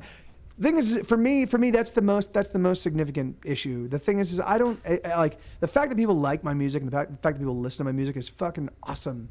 It's awesome because there was a point in time when I first started writing that no one liked my music. I mean, small swath of people liked my music, but it did not resonate nearly as well as it does now. I've spent year after year after year, song after song, trying to get better, trying to get to the point that when I play a song, people will like it. And so the fact that that people do is awesome. All right, what's this idea for an album, Jared? Jared took my virginity. I can't call you Jared because Jared is Boxhead, but Jared took my virginity. Oh, hey, right on, cool. That's very kind of you, man. So the thing is like, so it was really.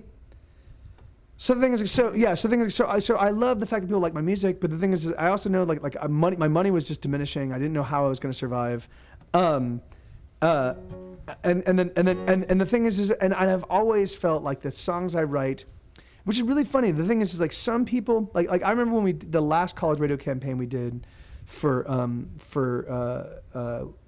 Fury of Your Lonely Heart. We did this college radio campaign.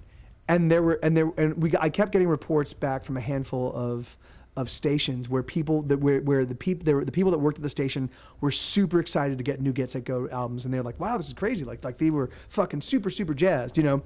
But then there were other stations where they just could not give two shits, you know. And it was so weird to me that like how it was so weird how my music could resonate so deeply with some people and just be shat on by others, and it just And again, it turns out that it just people don't pay attention. You know, for my money, I think that if most people would just give my music is honest, right? I write honest music, so if you just give it some shrift, you're gonna find something that's gonna resonate with you as long as you're honest. Maybe dishonest people don't like it anyway. But so let me see. So make an album full of Twitch songs people can use for follows, subs. So. Oh yeah, that's I have been doing that kind of thing, Jared, for individual streamers. So Fake Gamer Girl, I've done stuff for her, and a couple other streamers have reached out to me about have reached out to me about other stuff as well. So.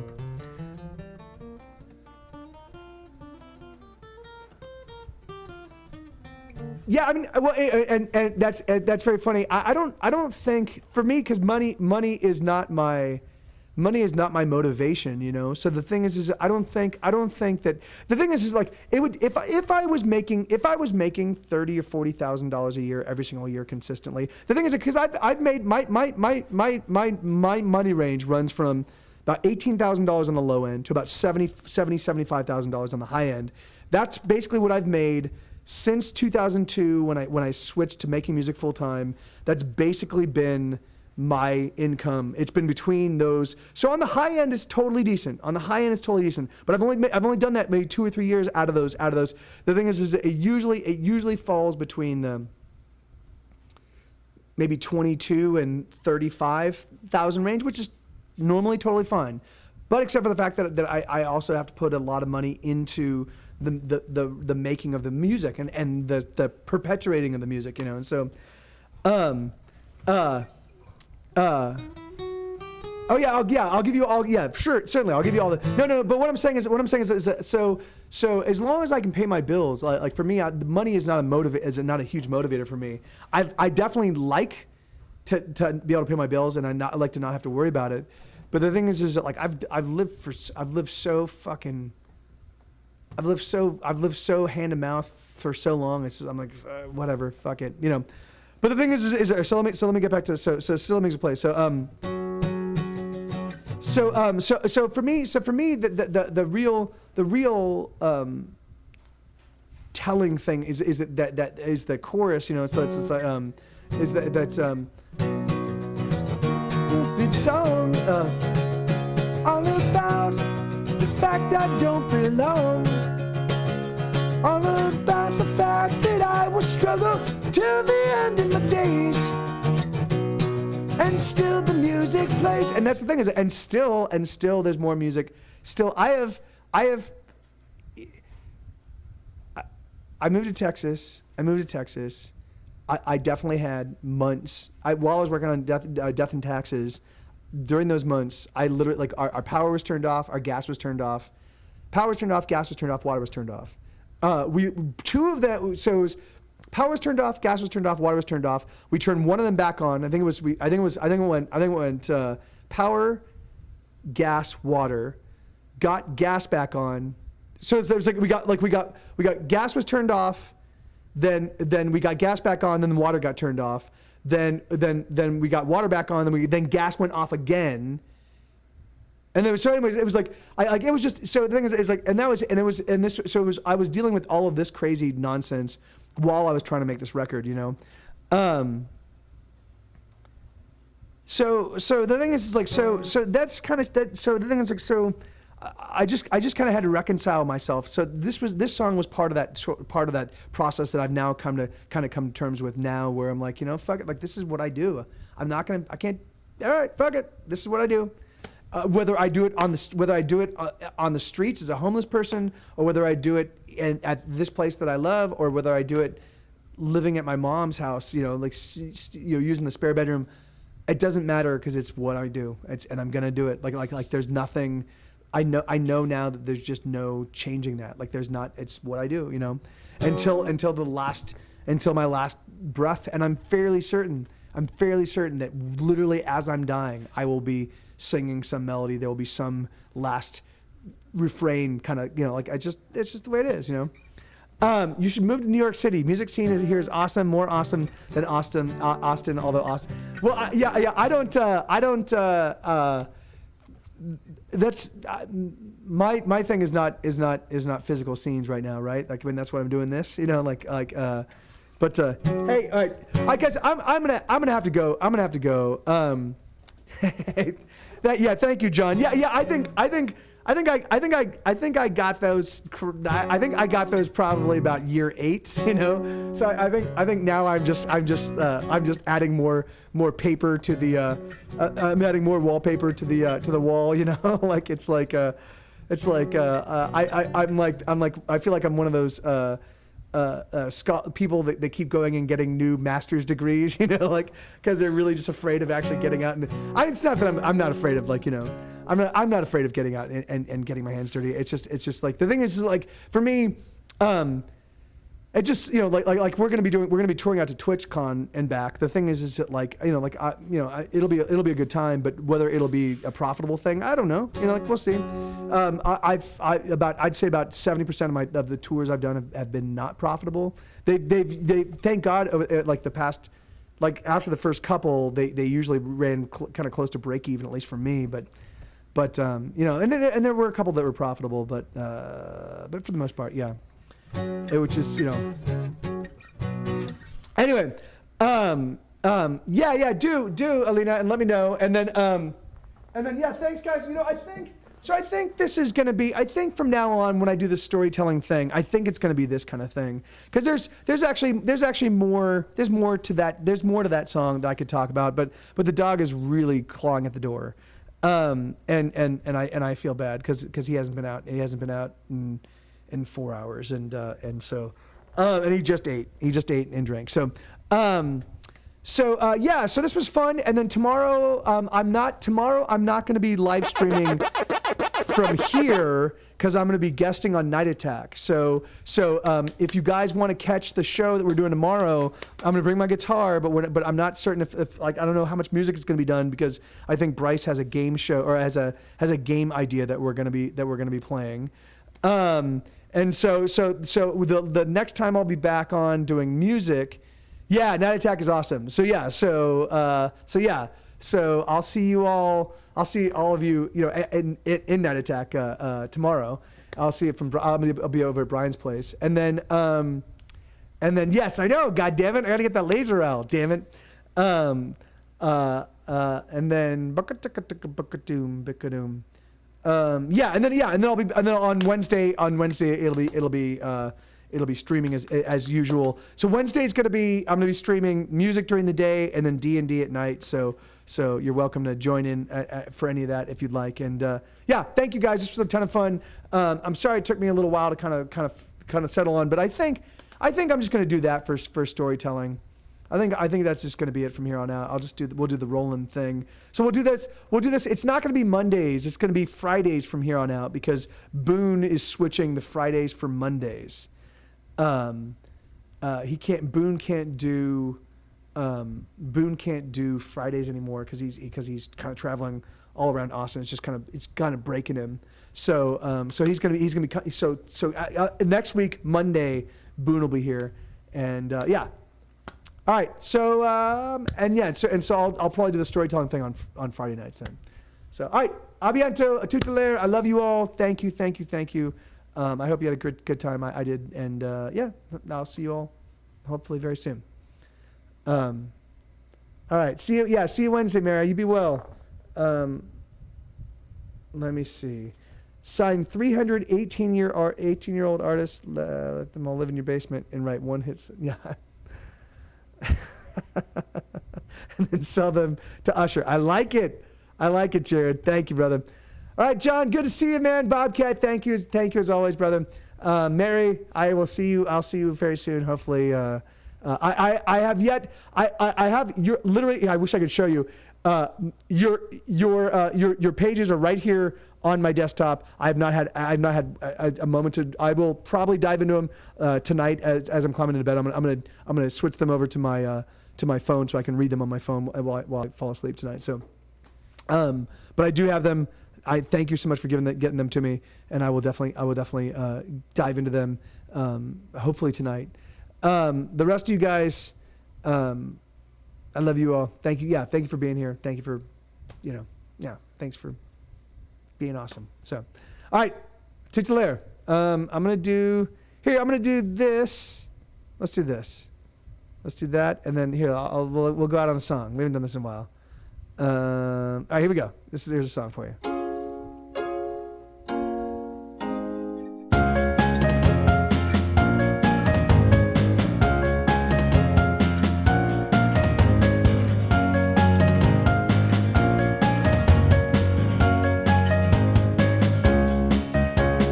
Kids are in the back, smoking crack is best with black. The widows weep for loved ones that are never coming back. But Mr. Operator operates like a machine, and everyone is everyone, it seems. Fear is now the thing that everyone must bring. Everyone must bring some to the party in the spring. It's lovely in the winter, but it's better in July. Fear takes the best of us by rights, and they've come for us this time. And no one here is getting out alive. And so we watch amused, and someone cheers. They always cheer. They've come for us all. The band it plays as we're pushed against the wall. Cigarettes are lit, and someone cheers.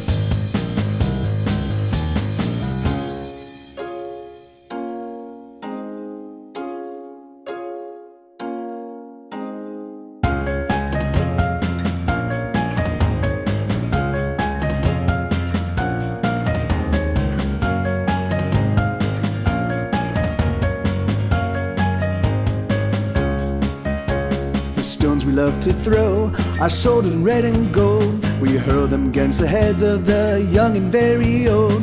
We're never quite as accurate as we pretend to be, and everyone is everyone, it seems. Up we go, high as a balloon, buffeted by circumstance and old nostalgia tunes. We're gonna reach the top, and everyone will all be there. $1 million makes a millionaire. And they've come for us this time, and no one here is getting out alive. And so we watch amused, and someone cheers. They always cheer. They've come for us all.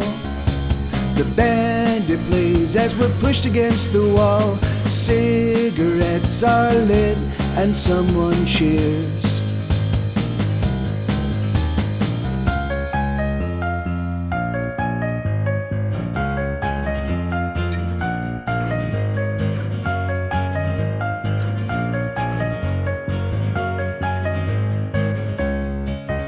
and they've come for us this time.